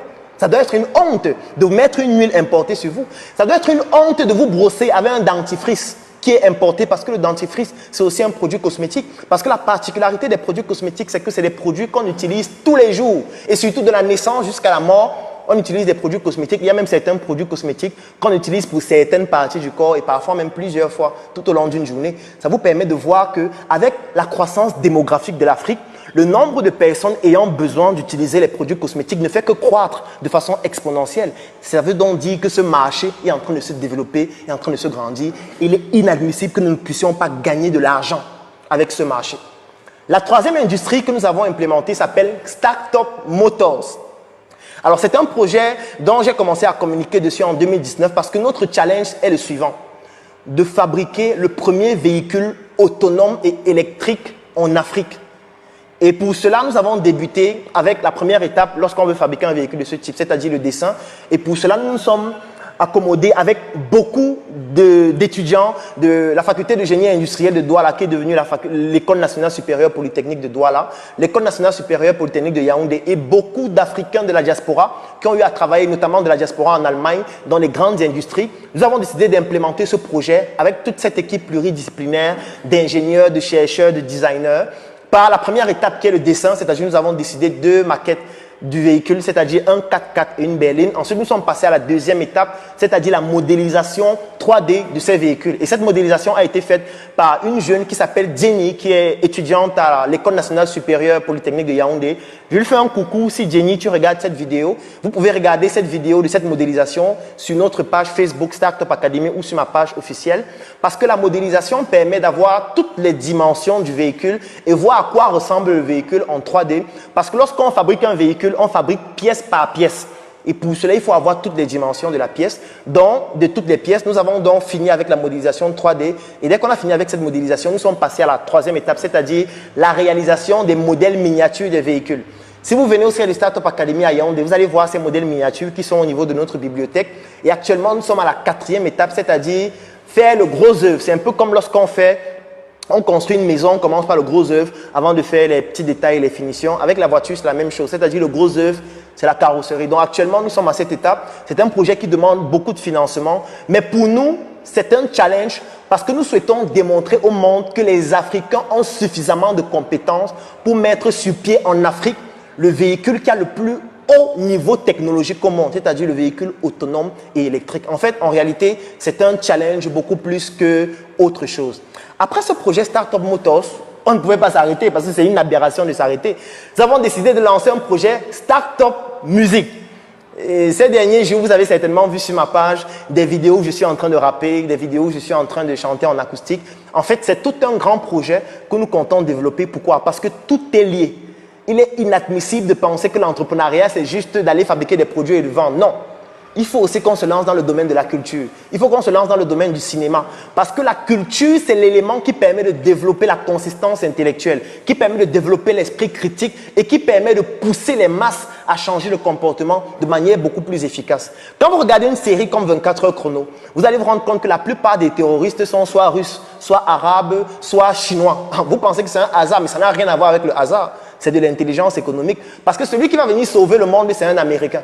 C'est à travers le cinéma qu'on inculque déjà même aux enfants qui regardent ces séries-là, l'idée selon laquelle les États-Unis viennent sauver le monde des terroristes qui sont russes, qui sont chinois, qui sont arabes. C'est d'ailleurs ce qui donne des comédies où vous allez voir par exemple sur YouTube des chaînes où des gens s'habillent comme des arabes, ils ont des sacs, ils lancent des sacs sur les gens et les gens fuient. Mais qu'est-ce qui pousse les gens à fuir comme ça? C'est parce qu'on a déjà installé dans l'inconscient collectif, à travers les médias, à travers le cinéma, l'idée selon laquelle, lorsque quelqu'un est habillé comme un arabe ou lorsque quelqu'un a par exemple est voilé jusqu'à la face, ça veut dire que c'est un terroriste. C'est une aberration. Pourquoi? Parce que c'est une manipulation des masses en utilisant la culture, en utilisant les médias. C'est la raison pour laquelle nous avons décidé, nous aussi, de nous lancer dans les médias, en commençant par la musique, parce qu'il ne faut pas que nos enfants écoutent n'importe quoi.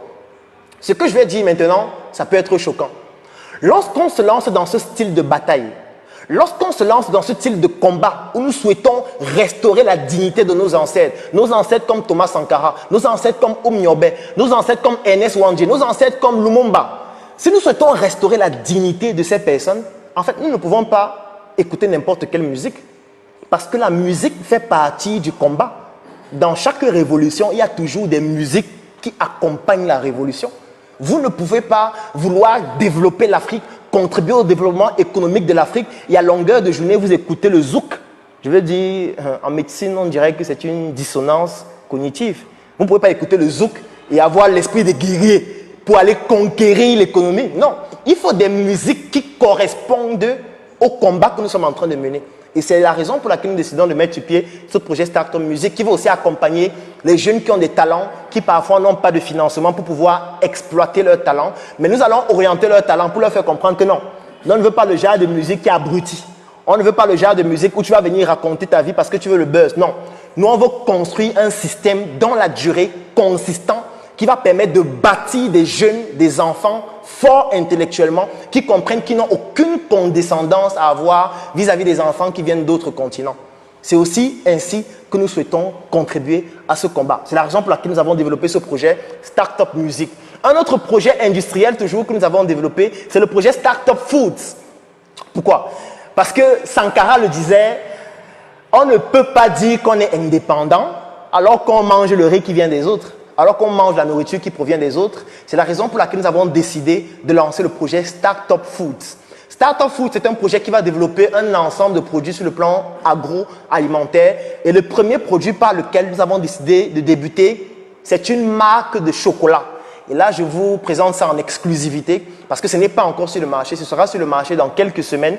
C'est une marque de chocolat qui va s'appeler Choco et qui sera décliné en 4 chocolats au début, un chocolat noir, un chocolat blanc, un chocolat au lait et un chocolat sans sucre pour les personnes dont l'hygiène de vie et surtout la diététique recommande qu'ils puissent s'alimenter en consommant le moins de sucre possible.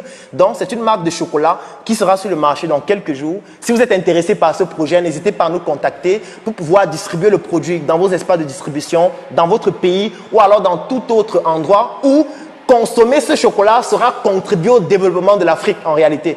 Parce que notre chocolat est conçu avec la matière première locale, avec l'expertise locale, avec les jeunes locaux qui ont la compétence afin de pouvoir faire un chocolat d'une qualité exceptionnelle. Parce que ce que nous visons, c'est le haut de gamme. Nous ne souhaitons pas faire des produits pour supplier les gens de l'acheter parce que voilà, vraiment soutiens ton frère, c'est le Made in Africa. Non, nous souhaitons faire des produits compétitifs afin que les gens qui l'achètent parce que c'est un produit qui résout réellement un problème qu'ils ont au lieu de l'acheter juste pour nous soutenir. Nous soutenir doit juste être la cerise sur le gâteau qui est déjà consistant, qui est déjà bon à consommer.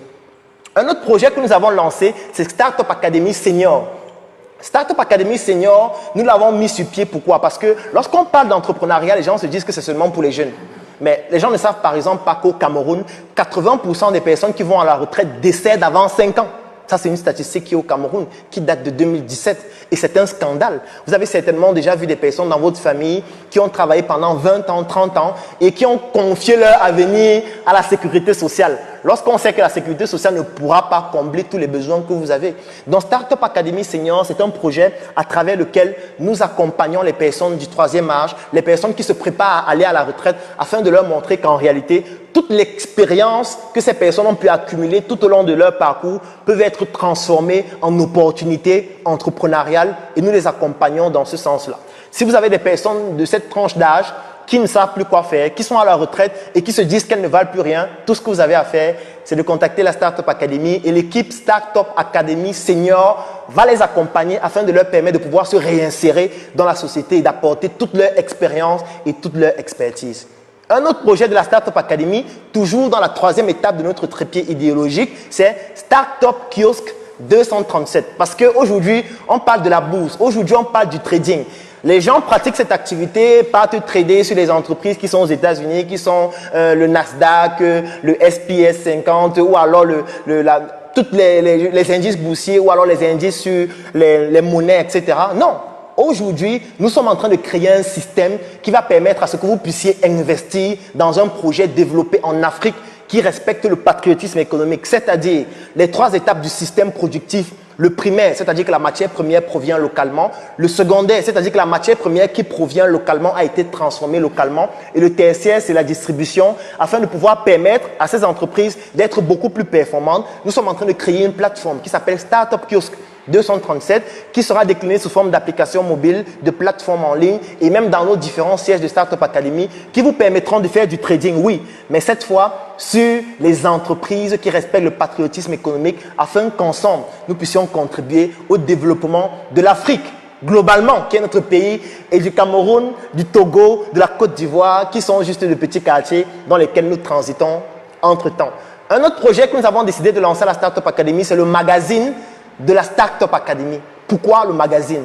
Parce que nous souhaitons montrer aux yeux du monde le talent de l'Afrique, afin que même ceux qui ne sont pas sur Internet puissent découvrir le talent et surtout les compétences que développent les entrepreneurs au quotidien à travers dans ce magazine dans lequel nous publions aussi nos études sur le terrain qui doivent aider les opérateurs économiques à pouvoir comprendre et saisir les nouvelles opportunités d'affaires.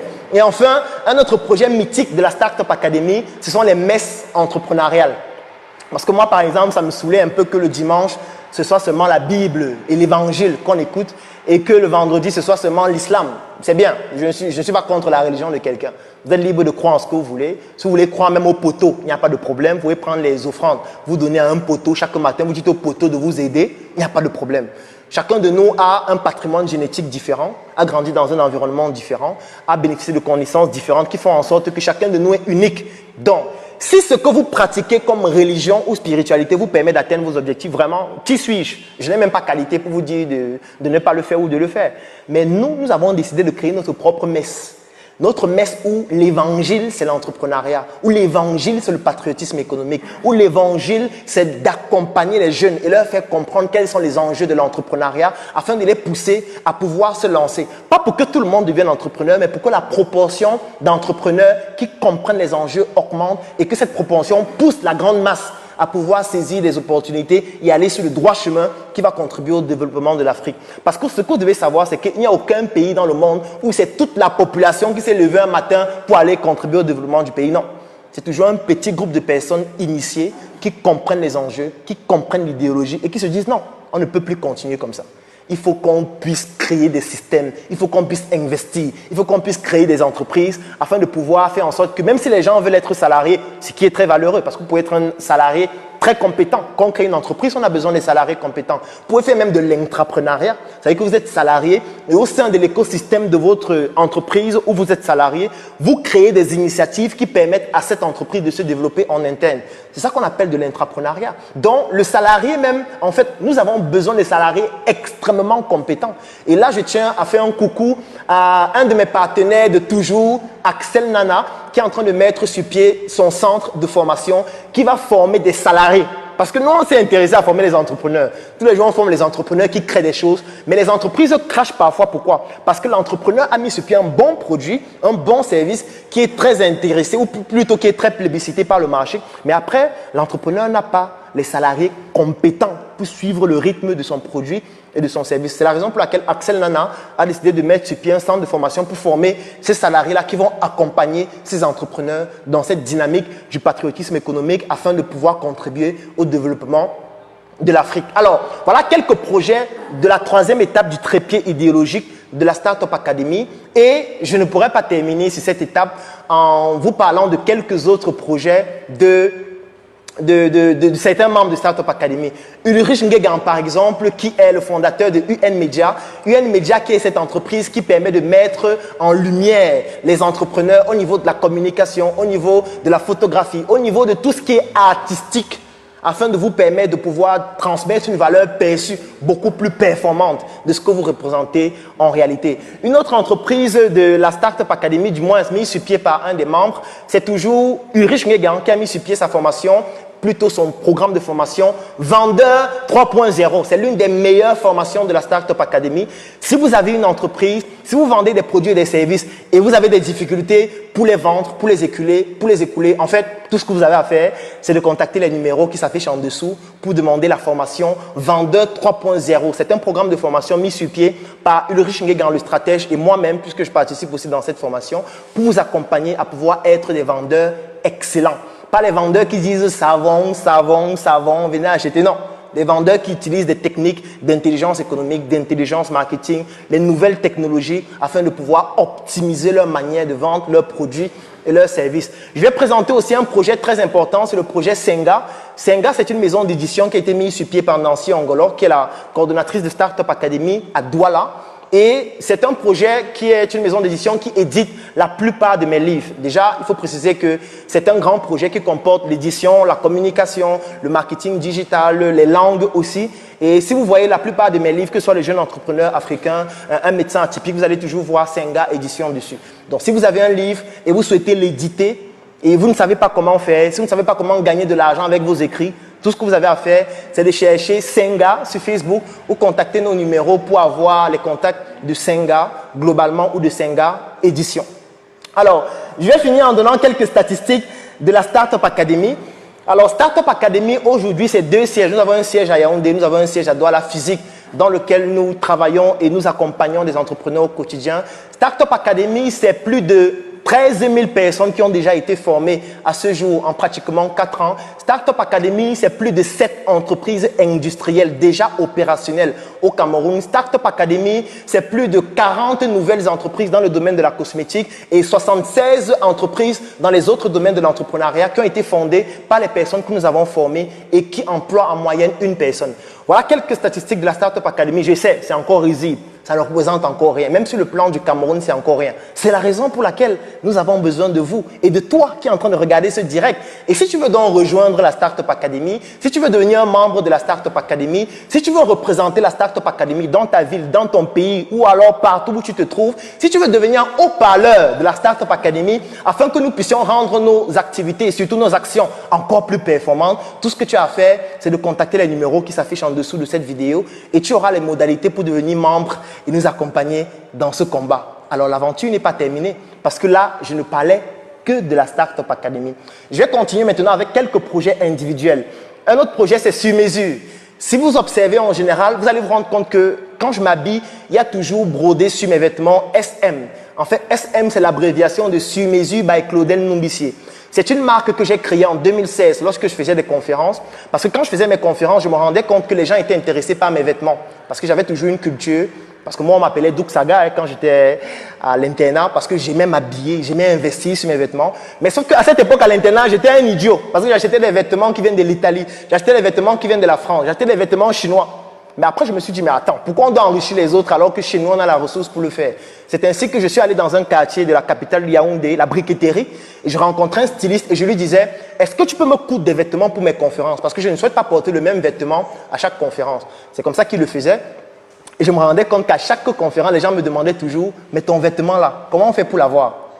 Et comme problème égale opportunité d'affaires, et vous en tant qu'entrepreneur, vous devez être capable de saisir les opportunités très rapidement, je lui ai directement dit, désormais, quand tu me couds un vêtement, il faut broder dessus, sur mesure by Claudel Numbissier. Et c'est ça qu'ils faisaient. Donc, quand les gens me demandaient à la fin d'une conférence comment on fait pour avoir les vêtements, je disais qu'en fait, c'est ma marque. Ils n'ont qu'à passer une commande. C'est comme ça que les gens passaient les commandes. Mais sauf que sur mesure, by Claudel Nyumbisi, c'était trop long et ce n'était pas esthétique sur un vêtement. Donc, j'ai décidé de refaire le logo avec un graphiste qui est excellent, qui s'appelle Liti Stéphane. Je lui fais un coucou. Son nom d'artiste, c'est Ghost, qui a décidé de me faire ce logo excellent de sur mesure qui est abrégé en 2 lettres, S et M. Et après, je me suis dit, mais pourquoi se limiter seulement aux vêtements? Parce que les femmes demandaient aussi, il n'y a pas les vêtements pour les femmes.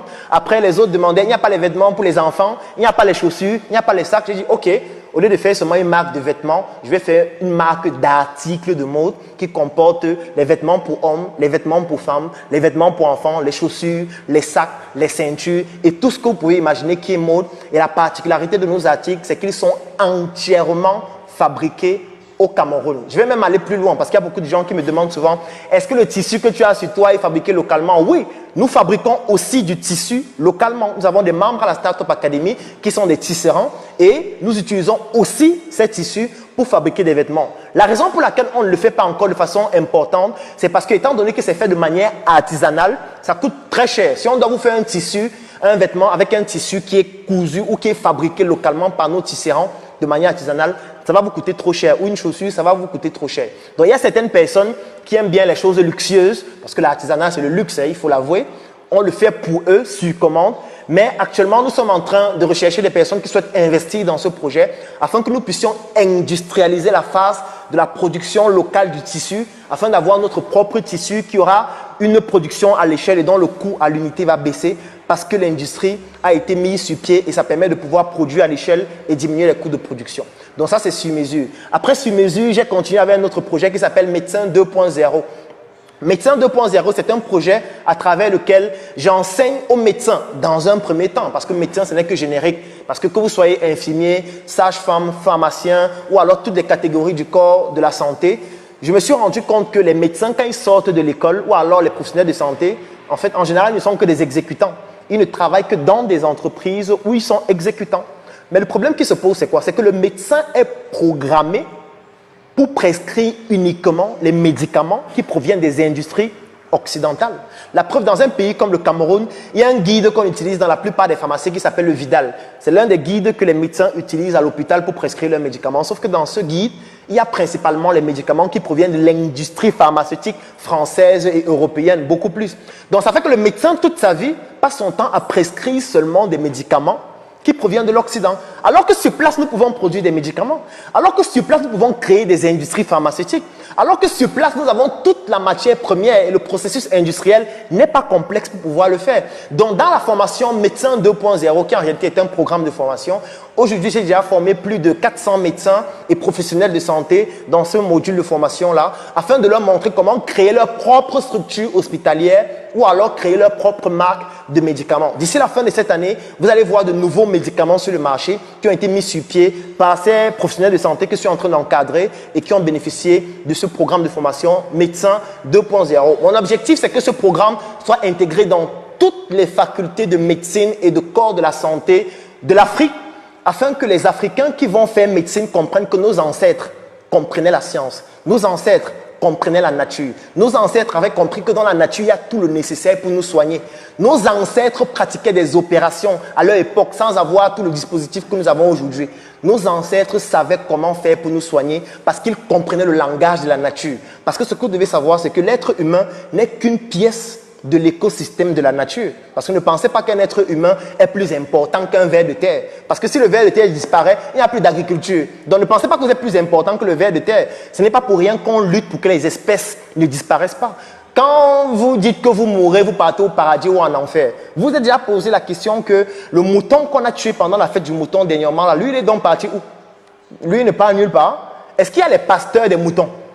Est-ce qu'il y a les pasteurs des porcs pour prêcher la bonne nouvelle au porc pour que le porc, quand il meurt, parte au paradis? C'est une question que vous devez vous poser. Ou vous pensez que la vie du porc ne sert à rien? En fait, le porc est indispensable. Donc, l'être humain est juste une partie de l'écosystème et doit être en harmonie avec les autres parties parce que les autres parties peuvent lui permettre de se soigner quand il est malade. Et nos ancêtres avaient compris cela. Mais le problème qui se pose, c'est quoi? C'est que nos ancêtres avaient transmis leurs connaissances dans nos cultures et dans nos langues. C'est la raison pour laquelle il y a certains mots dans nos langues qu'on ne peut pas traduire en français, qu'on ne peut pas traduire en anglais, qu'on ne peut pas traduire en espagnol. Et si vous essayez de traduire, vous serez obligé de changer le sens. En fait, c'est ça qui se passe. Quand vous ne comprenez pas votre culture, quand vous ne connaissez pas votre culture, quand vous ne connaissez pas votre spiritualité, quand vous ne maîtrisez pas votre langue maternelle, en fait, ça veut dire que vous êtes en train d'ignorer tout le savoir que nos ancêtres nous ont transmis à travers nos langues, à travers nos cultures. Parce que c'est à travers nos langues et nos cultures qu'ils ont transmis ce savoir. Tout ce que nous devons faire aujourd'hui, c'est de l'apprendre et c'est de moderniser ce savoir-là, au lieu de le pratiquer comme il y a de cela 500 ans. Non, il ne s'agit pas de faire les choses comme il y a de cela 500 ans. Il s'agit de comprendre ce qu'ils faisaient et de l'améliorer afin que nous soyons beaucoup plus compétitifs que ce que les autres sont en train de faire actuellement. Donc, c'est la raison pour laquelle j'ai décidé de créer cette formation Médecin 2.0.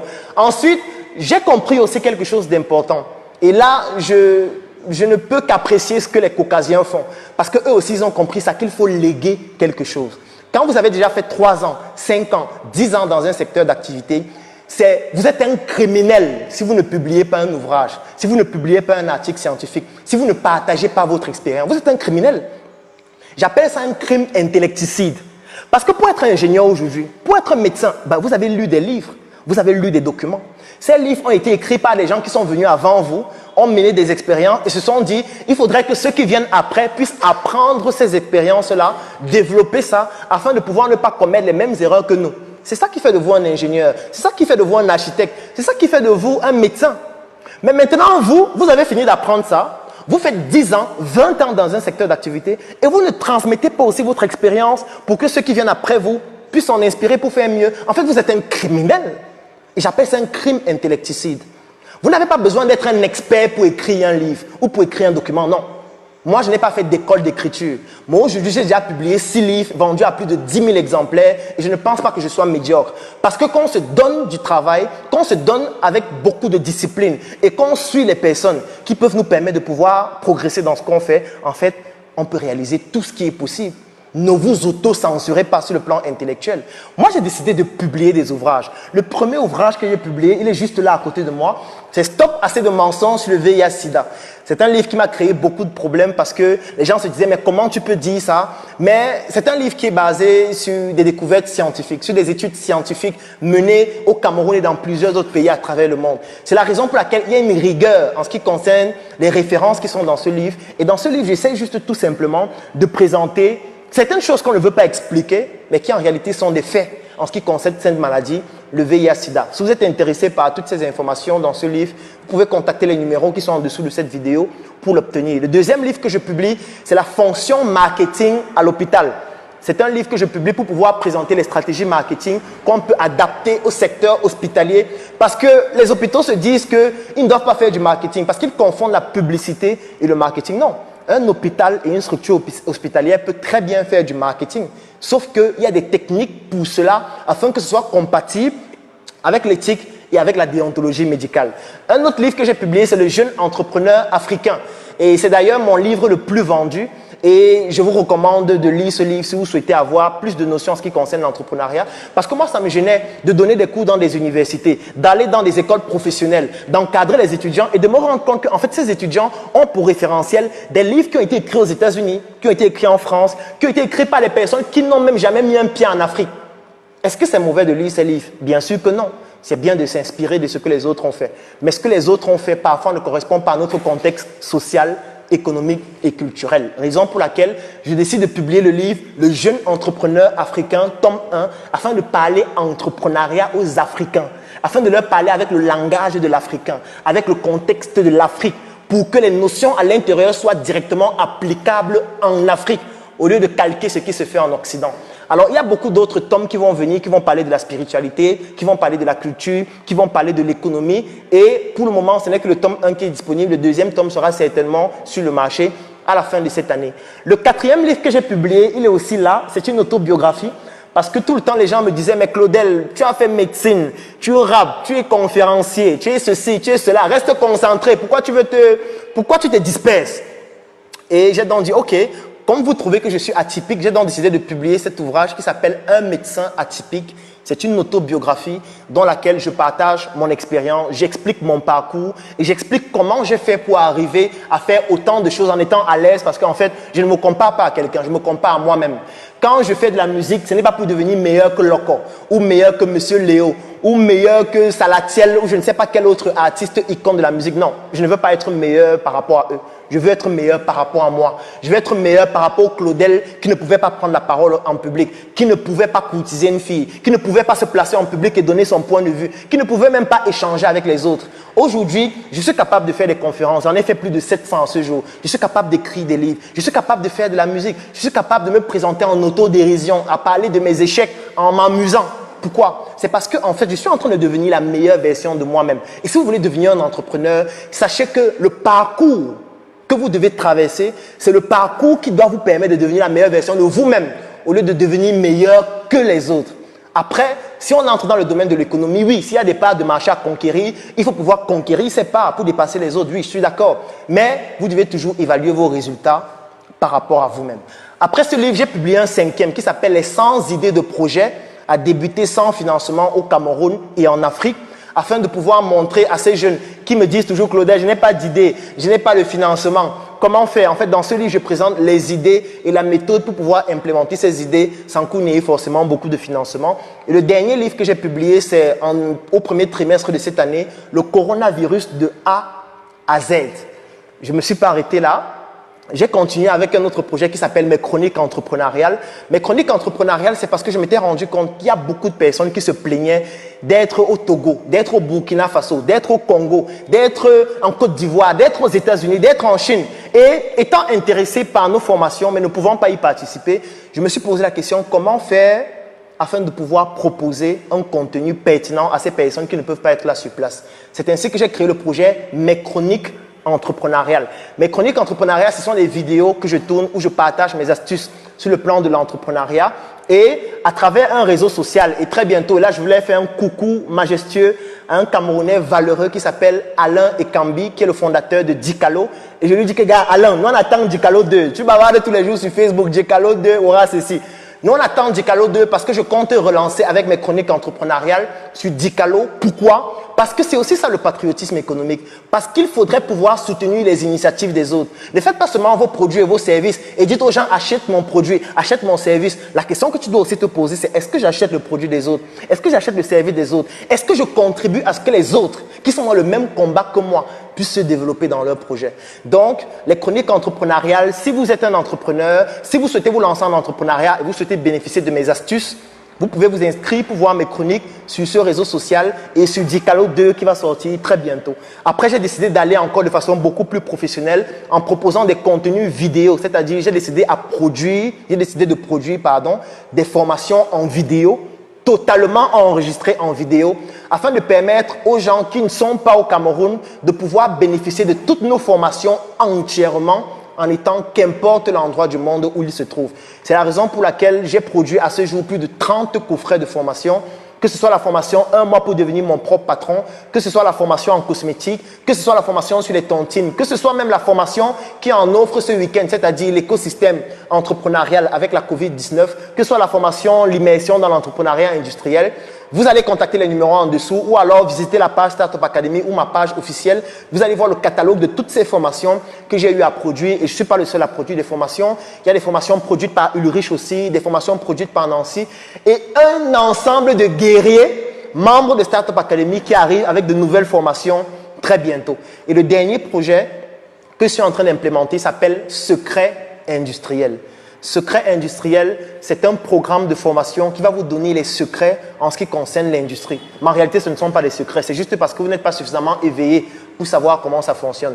Donc, c'est un programme de formation qui va commencer en décembre de cette année afin que si vous souhaitez vous lancer dans l'industrie, si vous souhaitez vous lancer dans un secteur d'activité précis de l'industrie, nous vous accompagnons totalement du début jusqu'à la fin afin de pouvoir concevoir votre projet, l'exécuter, mais surtout de pouvoir le vendre. Parce qu'il y a des gens qui s'intéressent juste à la production. Il y a des gens qui font l'industrie en croyant que l'industrie, c'est juste produire l'huile, produire le café, produire le coton. Non, non, non, non. L'industrie, ce n'est pas seulement la production. Si vous produisez et vous ne pouvez pas vendre, c'est inutile, ça ne sert à rien. Parce que la réelle compétition aujourd'hui est dans le secteur tertiaire, notamment l'industrie de la distribution.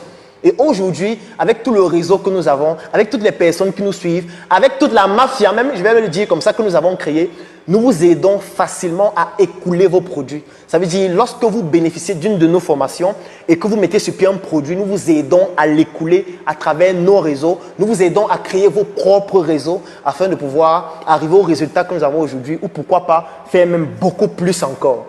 J'ai beaucoup parlé de mon expérience. Je vais faire une petite pause pour pouvoir répondre à quelques questions qui m'ont été posées en ligne.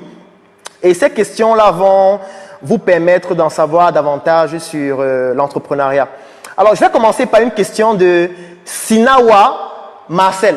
Alors, Sinawa Marcel me dit « Bonjour docteur, quelle est la source de votre inspiration jusqu'au point de faire le rap ?» Alors, la source de mon inspiration, ce sont les frustrations dans un premier temps. Dans un deuxième temps, c'est l'Afrique. Parce que moi, par exemple, je ne regarde pas la télévision. Parce que la télévision, ça rend dépressif. Lorsque vous regardez la télévision au quotidien, vous allez voir comment on vous parle de l'Afrique en mal, comment on vous explique comment l'Afrique ne vaut rien. Au quotidien, vous voyez des personnes mourir à l'hôpital pour 2000 francs. Vous voyez des personnes mourir dans des conditions tragiques, vivre dans des conditions tragiques. En fait, lorsque j'observe ça, pour moi, c'est une motivation. Et quand ça développe cette motivation, je me dis comment faire pour que mes enfants ne vivent pas ça? Comment faire pour que les autres enfants ne vivent pas ça et ne vivent pas les frustrations que j'ai vécues?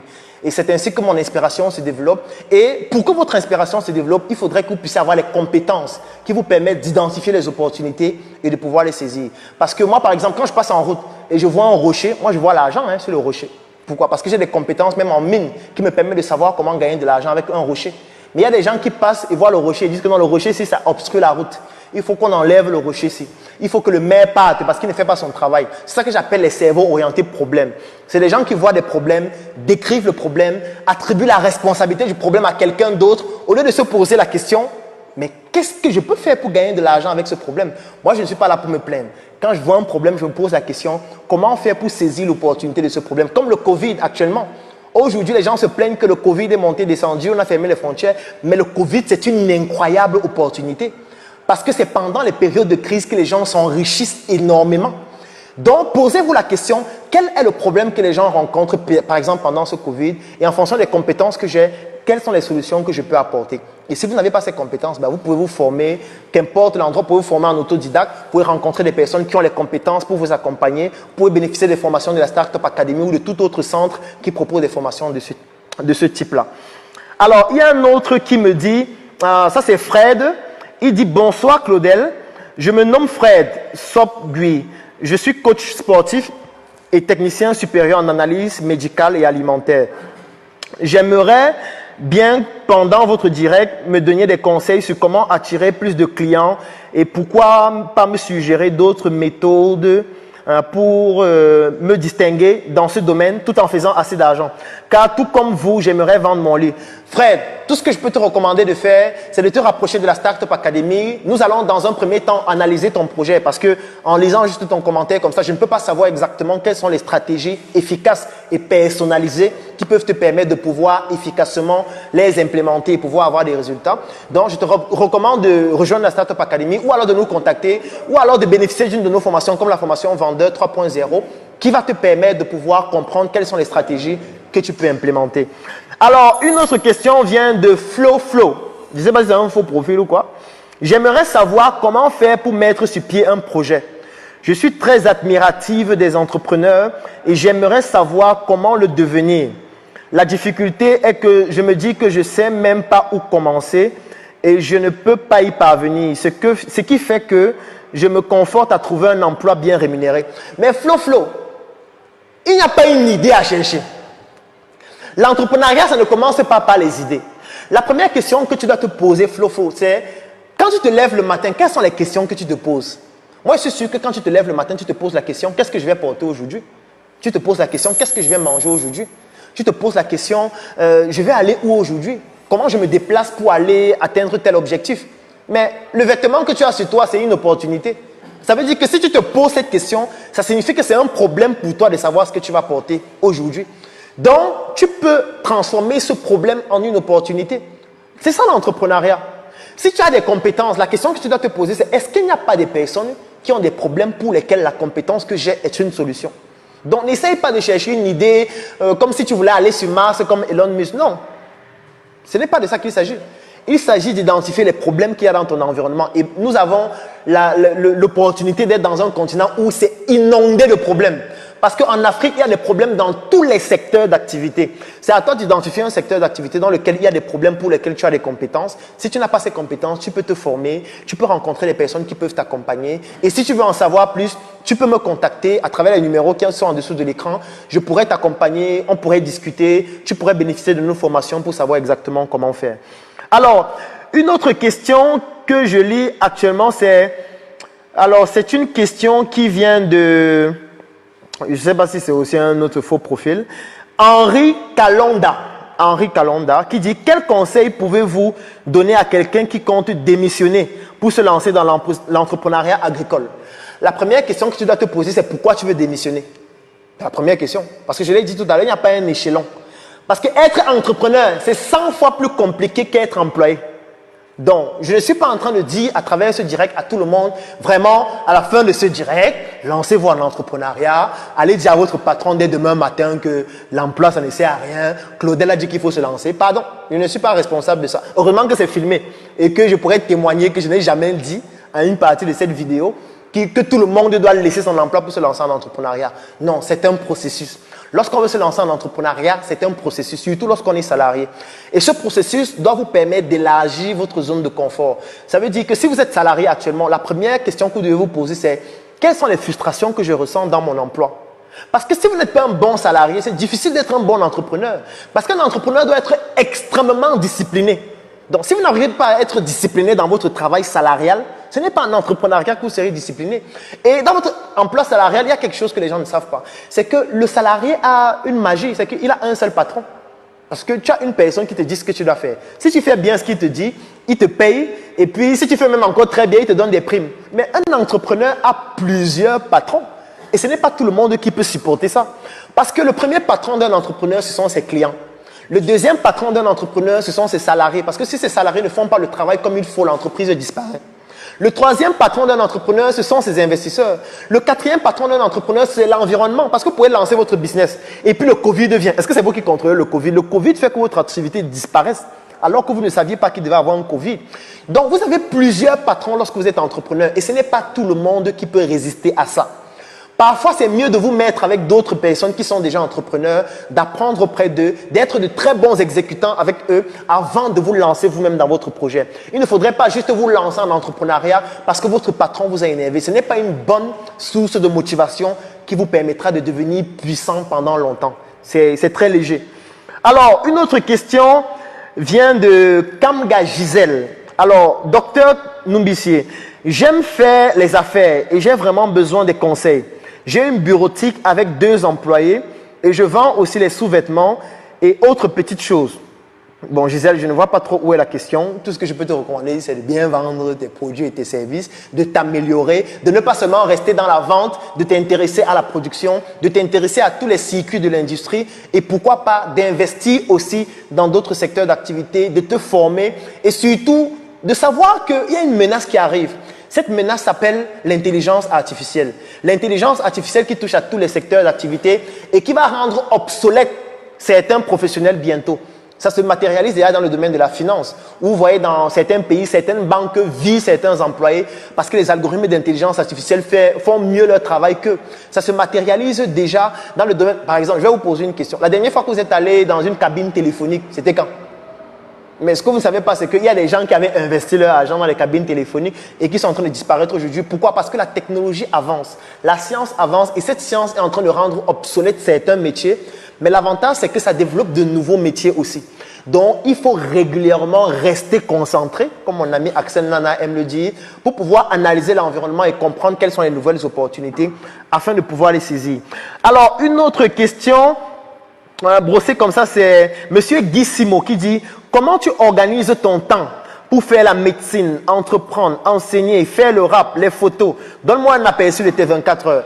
Simon, il n'y a pas un aperçu de 24 heures. Parce que si je te dis que je me lève le matin à 3 heures, je m'en vais dans un cimetière, je verse l'huile sur un crâne qui fait ceci, Je ne suis pas sûr que tu vas faire ça. D'ailleurs, que ce n'est pas nécessaire de le faire pour pouvoir atteindre certains résultats. Ce que tu dois comprendre, c'est que chacun de nous est différent.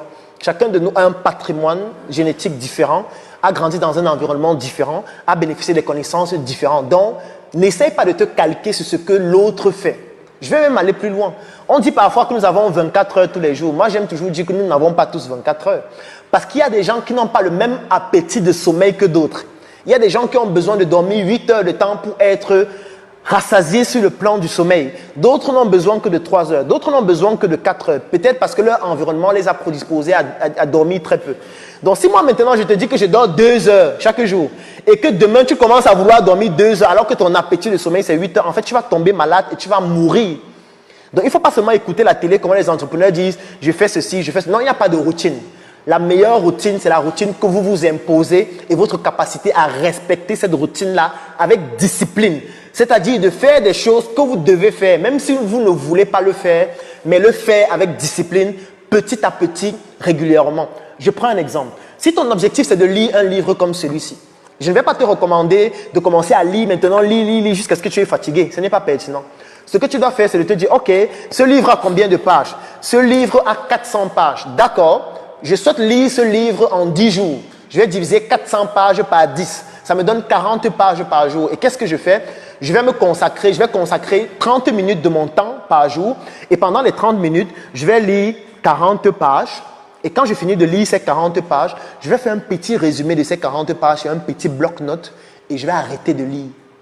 Le lendemain, pendant les autres 30 minutes que j'ai consacrées pour lire, je vais essayer de revoir mon résumé des 40 premières pages. Je vais continuer avec les 40 prochaines pages. Si tu le fais pendant 10 jours, à la fin des 10 jours, tu auras un résultat de ce livre, notamment que tu pourras exprimer, qui sera beaucoup plus efficace que quelqu'un qui va prendre ce livre. Il va lire 40 pages aujourd'hui, demain il ne lit pas, après demain il lit 2 pages, après il fait une semaine, il ne lit pas, après il lit encore 30 pages. Non, si vous le faites comme ça n'habitue pas la programmation de votre mémoire à pouvoir l'implémenter ou plutôt l'incruster dans votre cerveau de manière complète et définitive. Le meilleur moyen de gérer son temps, c'est de pouvoir s'imposer certaines disciplines très petites au début et de s'exiger de respecter cela régulièrement au jour le jour, de faire une évaluation à la fin de la journée pour savoir qu'est-ce qui m'a empêché de respecter ma discipline du jour et se rattraper le jour suivant. Donc, ça ne sert à rien de vouloir calquer ce que les autres font. Il faut t'adapter en fonction de ta réalité. Maintenant, tu peux décider de modifier ta réalité, mais ça doit être progressif.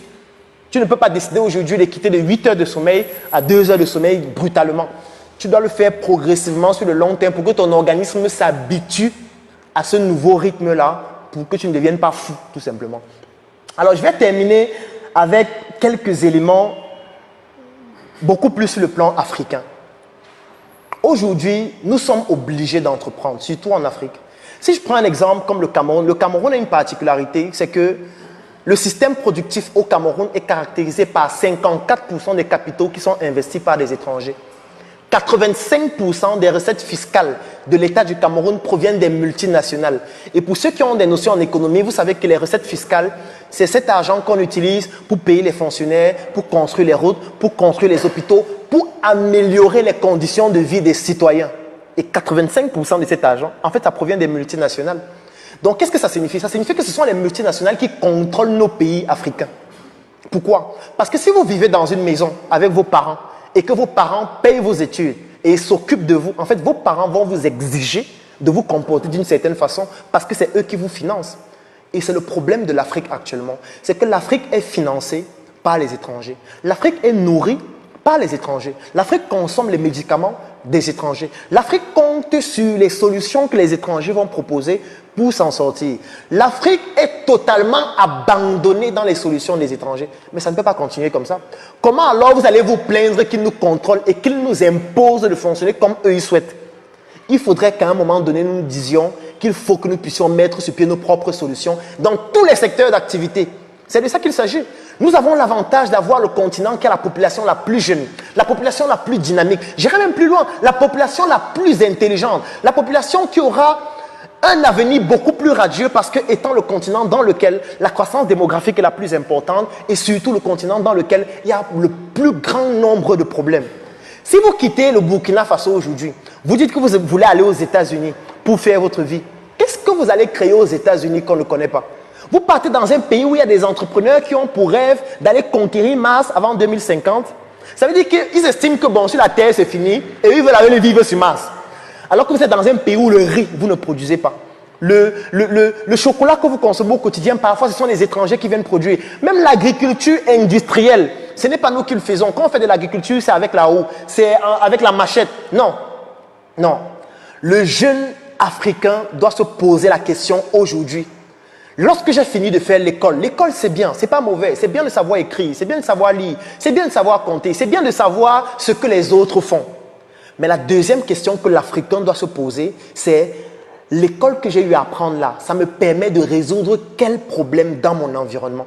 Comment est-ce que je peux bénéficier d'autres connaissances, d'autres compétences afin de pouvoir apporter des solutions aux problèmes qu'il y a dans mon environnement? Comment je peux faire à travers les compétences que j'ai en informatique pour créer un réseau social? Pourquoi on ne soit plus en train de faire le direct sur Facebook? Pourquoi on soit en train de faire un direct sur notre réseau social comme Dicalo 2 qui va sortir bientôt et certainement on va utiliser cette plateforme pour le faire. Mais il ne faut pas seulement une seule, il en faut des milliers. Il en faut des milliers. Est-ce que c'est normal que nous soyons dans un pays ou dans un continent où nous consommons du pain qui est l'un des aliments les plus consommés mais qui est fait à base de farine de blé? Moi, on ne voit pas des agriculteurs africains produire le blé de manière industrielle. Donc, ça veut dire qu'on est en train d'enrichir les agriculteurs européens de blé, de houblon, de malt lorsque nous consommons de la bière. Au Cameroun, par exemple, l'industrie brassicole est devenue la deuxième industrie, c'est-à-dire le plus grand recruteur après l'État. Ça veut dire qu'on est dans un pays qui est colonisé par la boisson et par l'alcool. Ok, je suis d'accord, mais ça ne sert à rien de se plaindre. La question qu'on doit se poser, c'est si c'était nous qui produisions cette boisson-là, ça devait être mieux. Si on doit se saouler, c'est mieux que ce soit avec la boisson qu'on a produite nous-mêmes. Comme ça, après, même si on est sous, l'argent entre dans notre compte, on va aller se faire soigner avec l'argent qu'on a gagné. C'est mieux. Parce que ça ne sert à rien de se plaindre. Ça ne sert à rien de dire tout le temps, nos ancêtres étaient forts, nos ancêtres avaient fait ceci, nos ancêtres étaient valeureux. Non. Ce que nos ancêtres attendent de nous, ce n'est pas qu'on se plaigne. Nos ancêtres attendent que nous puissions continuer leur combat, que nous puissions améliorer ce qu'ils n'ont pas pu bien faire, que nous puissions ne pas faillir là où ils ont failli. Nos ancêtres attendent qu'aujourd'hui, nous puissions nous lever et apporter la voix du jeune, du vieux africain qui va contribuer au développement du Cameroun, son quartier, du Burkina Faso, son quartier, du Togo, son quartier, du Mali, son quartier, du Sénégal, son quartier, et de l'Afrique, notre pays, afin que cette puissance nous permette de pouvoir travailler ensemble et de conquérir d'autres marchés, même sur le plan international. Je suis ravi d'avoir partagé ces 2 heures de direct avec vous. Il y a tellement à dire, il y a tellement de choses que je pourrais partager avec vous, mais malheureusement, on ne peut pas aller plus loin que ça parce que c'est la limite du temps. Si vous souhaitez bénéficier, par exemple, de l'offre que j'ai mis à votre disposition pour ce week-end, qui n'est valide que du 7 au 9 août 2020, en fait, c'est 2 de mes formations. L'une s'appelle l'écosystème entrepreneurial avec la COVID-19. C'est une formation que j'ai décidé de tourner qui dure 3h30 pour aider tous les entrepreneurs, tous les jeunes qui ont été affectés par la COVID-19 et qui ne savent pas comment faire pour réinventer leur secteur d'activité. Dans cette formation qui dure plus de 3 heures, je vous donne les stratégies et les techniques afin de pouvoir réinventer votre activité et dénicher de nouvelles opportunités. C'est une formation qui est accompagnée de mon livre sur le coronavirus de A à Z et surtout de plusieurs autres supports qui vous présentent d'autres opportunités d'affaires. Et cette offre est comprise aussi avec une autre offre, c'est-à-dire ma formation Immersion dans l'entrepreneuriat industriel. C'est une formation dans laquelle je vous parle de l'industrie, je vous donne les bases de l'industrie et comment faire pour industrialiser votre secteur d'activité ou alors de vous lancer dans l'industrie tout simplement avec des supports qui vont vous permettre de pouvoir appliquer cela. Pourquoi? Parce que lorsqu'on parle, je pense que la crise sanitaire même a été un bénéfice. Pourquoi bénéfice? Pas parce que je déplore les morts, je déplore les personnes qui sont décédées, mais ça nous a permis de voir nos lacunes à une échelle exponentielle. Et ça doit nous inviter à nous lancer dans l'industrie. Parce que cette crise sanitaire, avec la fermeture des frontières, doit nous permettre de comprendre pourquoi est-ce qu'on doit continuer de consommer le riz qui vient d'ailleurs, les pâtes qui viennent d'ailleurs. Est-ce qu'on ne peut pas le faire localement? Alors, dans cette formation Immersion dans l'entrepreneuriat industriel, j'en parle. Et ces 2 formations qui font en tout 10 heures de formation en vidéo Ça veut dire que qu'importe l'endroit du monde où vous vous trouvez, vous pouvez suivre ces formations parce que quand vous achetez, vous avez un lien qui vous permet de télécharger le contenu des formations. Et aussi, si vous êtes à Yaoundé ou Douala, vous pouvez venir dans les sièges du Startup Academy, les récupérer sur place. Et il y a aussi d'autres offres pour ceux qui souhaitent que je les accompagne personnellement dans leur projet. C'est simple, contactez les numéros qui s'affichent en dessous de cette vidéo. J'ai décidé qu'entre le 7 et le 9 août 2020, ces 2 formations de 10 heures de vidéo avec mes livres et tous les supports vous reviennent au prix de 25 € seulement ou de 10 000 francs CFA. Si vous souhaitez en bénéficier, c'est uniquement entre le 7 et le 9 parce qu'en réalité, ce sont des formations qui ont une valeur de 115 000 francs. Je suis Claudel Noubissier, l'assassin de l'obésité, de l'inconsistance intellectuelle. J'ai été ravi de faire ce premier direct avec vous. Il y aura certainement d'autres directs où nous allons parler d'autres thématiques, d'autres problématiques en fonction de vos besoins. Et surtout, si vous souhaitez rejoindre notre aventure, rejoindre la Startup Academy, nous accompagner dans nos projets, investir, n'hésitez pas à nous contacter via les numéros qui sont en dessous de cette vidéo. Et ensemble, nous allons contribuer, même par la force, au développement du Cameroun, notre quartier, et de l'Afrique, notre pays. Tous les jours, je reçois des centaines de messages de jeunes, d'entrepreneurs qui me disent « Claudel, mon activité ne fonctionne plus. Je n'arrive plus à vendre mes produits, je n'arrive plus à vendre mes services à cause du Covid-19. S'il te plaît, qu'est-ce que je peux faire pour réinventer mon activité parce que je suis carrément au bord de la faillite, sans compter ceux qui sont totalement en faillite à cause de cette crise sanitaire qui entraîne une crise économique et une crise sociale. Si vous aussi, vous rencontrez ce même type de problème, si vous aussi, vous n'arrivez plus à développer votre activité, développer votre business à cause de cette crise sanitaire qui a entraîné une crise de l'offre, une crise de la demande, une crise sanitaire et une crise sociale, entre ce 7 et ce 9 août 2020, je vous offre un cadeau exceptionnel qui va vous permettre de résoudre définitivement ce problème. Dans ce cadeau, vous avez ma formation « L'écosystème entrepreneurial avec la Covid-19 ». C'est une formation qui va vous permettre de pouvoir réinventer votre secteur d'activité afin de pouvoir résister à cette période de crise qui va durer longtemps. Et le deuxième élément de ce cadeau, c'est ma formation Immersion dans l'entrepreneuriat industriel. Parce que lorsqu'on parle de crise sanitaire, lorsqu'on vous fait comprendre qu'on a fermé les frontières, ça veut dire qu'on est en train de vous inviter à vous lancer dans l'entrepreneuriat industriel. Et dans cette formation, je vous apprends les bases de l'entrepreneuriat industriel, les étapes par lesquelles vous devez procéder afin de pouvoir industrialiser votre activité et devenir de plus en plus compétitif. Et étant donné qu'il s'agit d'un cadeau, ces 2 formations exclusives en vidéo que vous pouvez consulter de chez vous, même si vous n'êtes pas au Cameroun, qu'importe l'endroit où vous vous trouvez à travers le monde, vous reviennent entre le 7 et le 9 août 2020 au prix exclusif de 25 € ou de 10 000 francs CFA pour ceux qui résident au Cameroun. N'hésitez plus, contactez les numéros qui s'affichent dans la description de cette vidéo afin d'entrer en possession de ces cadeaux uniquement entre le 7 et le 9 août 2020 à partir de minuit le 7 août jusqu'à 23h59 le 9 août 2020. Contactez-nous directement pour entrer en possession de ces cadeaux afin de pouvoir réinventer votre activité, saisir les nouvelles opportunités d'affaires qui se présentent avec cette crise sanitaire afin d'être des entrepreneurs qui comprennent comment faire pour pouvoir s'adapter à toutes les périodes de crise. Je suis Claudel Noubissier, l'assassin de l'obésité, de l'inconsistance intellectuelle et je vous souhaite une très bonne formation avec ce nouveau cadeau exceptionnel.